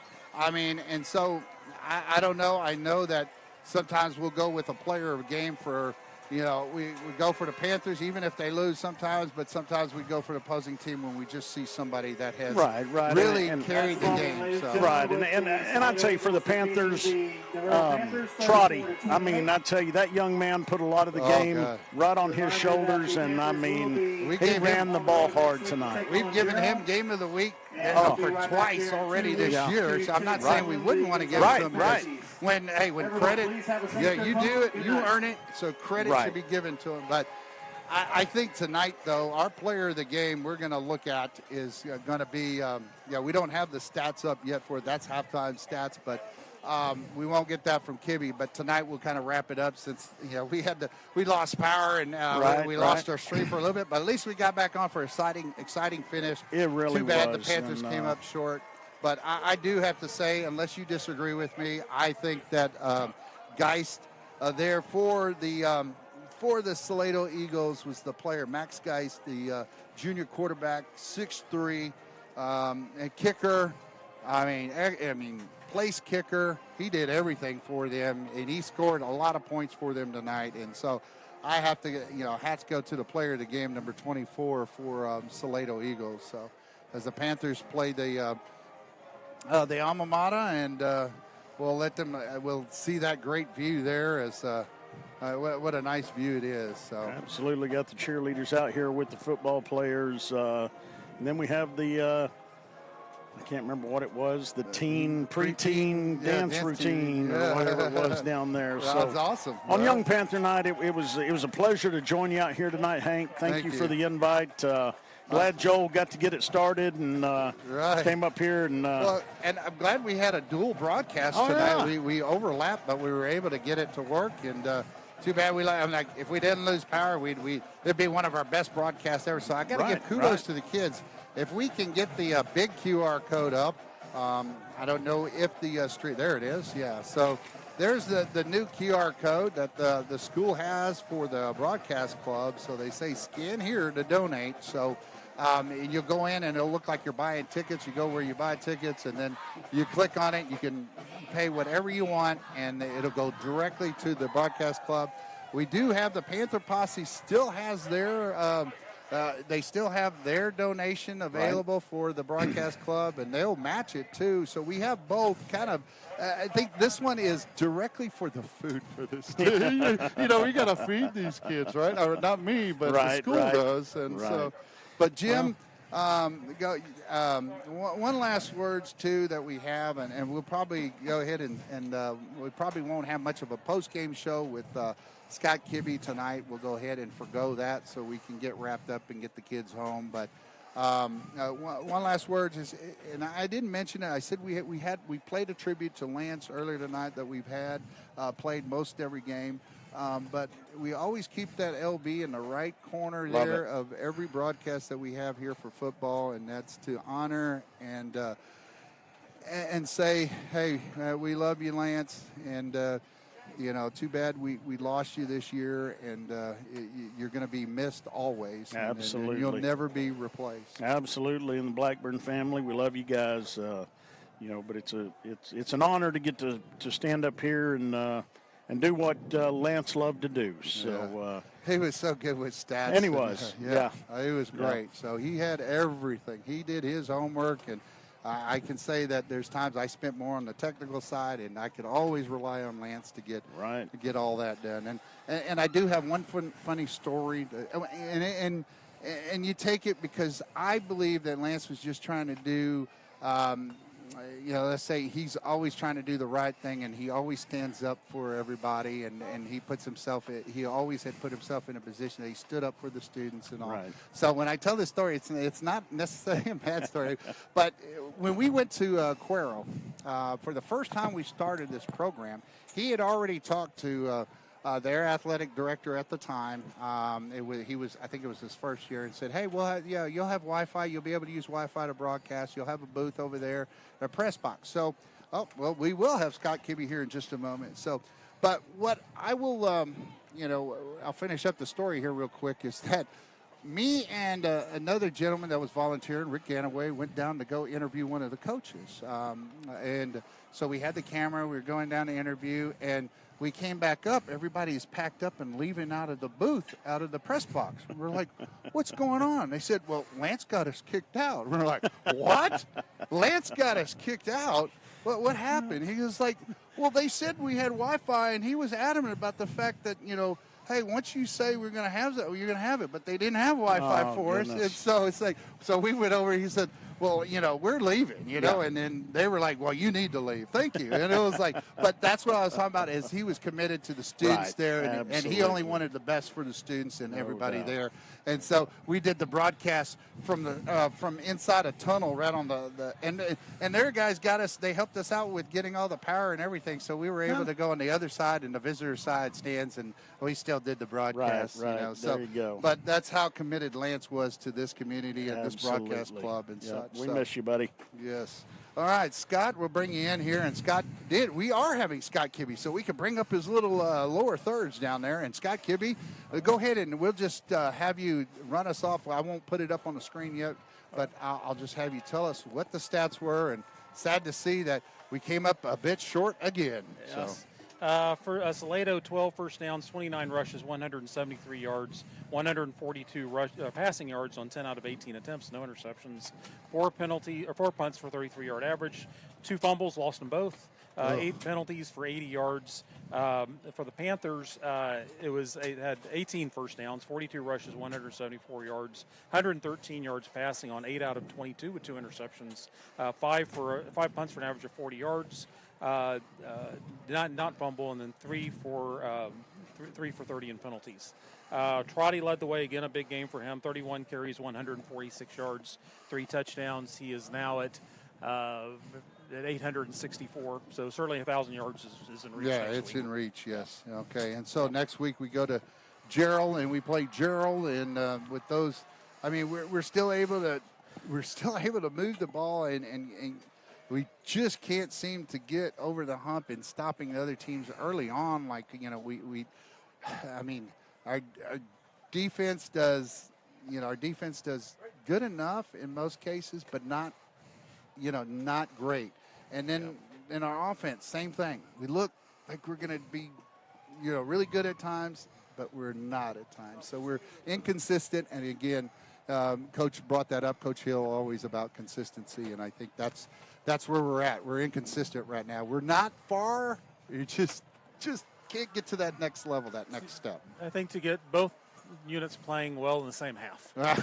That's what we're missing. Right. Well, defense. As I said, it was defense had its time. They kept you in the game. A couple of ugly drives. The last touchdown drive, so many missed tackles and blown assignments. You leave a guy wide open. Yeah. But generally, they gave you a chance, and it feels like the offense is, it gets a little.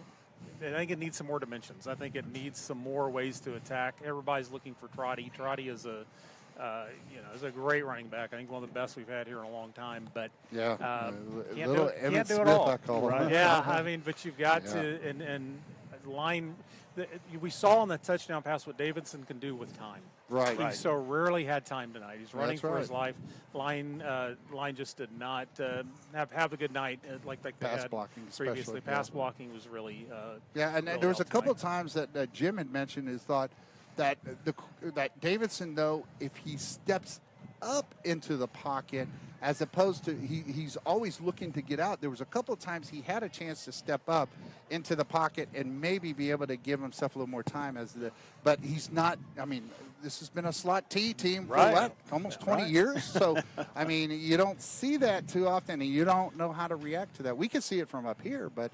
And I think Jim was, am I right? You were the one that mentioned that. Yeah, so it looked like he needed to step up, and I agree because it looked like the lanes are broken down and came around him, but he's so used to try to roll out and getting outside around it that he found himself so deep in the backfield and it was harassed quite a bit, like you said. But, it's just a learning experience for everybody. Offensive line, backs, I mean, I think we're still right there, though. I really do. I mean, 28 points is still not bad. And last week we're looking at, the same score, 28 points, right? So we're almost there. We get to that 35. I'm telling you, I mean, for these type of games, now I know we've scored more than that. We scored 39 in the first game. But if we can get past that hump and be consistent both halves, both sides of the ball, I think this team is still destined to be better than what their record shows. Yeah, absolutely. They're running out of time, though. Yeah, exactly. That's okay. You're right. There's not a lot of room for error, not a lot of room to work on things. You need to go win next week. Hey, because it's just this you're gonna be sitting out the playoffs the first time in 20 years. You can't do that. There's a story out there though that the Panthers met a team back in, I think it was like the 2015 team or so. Was it the 2015 or 2014 team? But they met a Cuero team that went 5-5, and then they ended up going to the semifinals. Right. So they were at a position similar to this, and then they had some injuries and stuff like that, but they were still able to put it together and went on a roll and went on a streak. Who says we can't do the same thing? Right. If we can get in. That's right. The worry now is in this district. You got to get in. And, Well, I mean, but if you get on a roll, run the table. You're in. If you run the table, you're in. So, and I think the key there is what Scott said. We got to get the defense and the offense working together here. Let's get some stops, and then and we saw what happens when we do get stops, and our offense was able to, to make it. I mean, we didn't get the scores we wanted, but they did make between the 20s. We did move the ball fairly well. But like you said, once the defense makes stops, we need to make scores. Right. And the bottom line. So. Right. It's almost like a basketball game, If you get the stop, you better go get the score. And so, well, that's about all I have. And we picked I did. And I probably should have just consulted with Jim a little more. But I picked for the player of the game overall, though. I mean, we could have easily said Trotty again. But I gave it to Geist, the quarterback, kicker.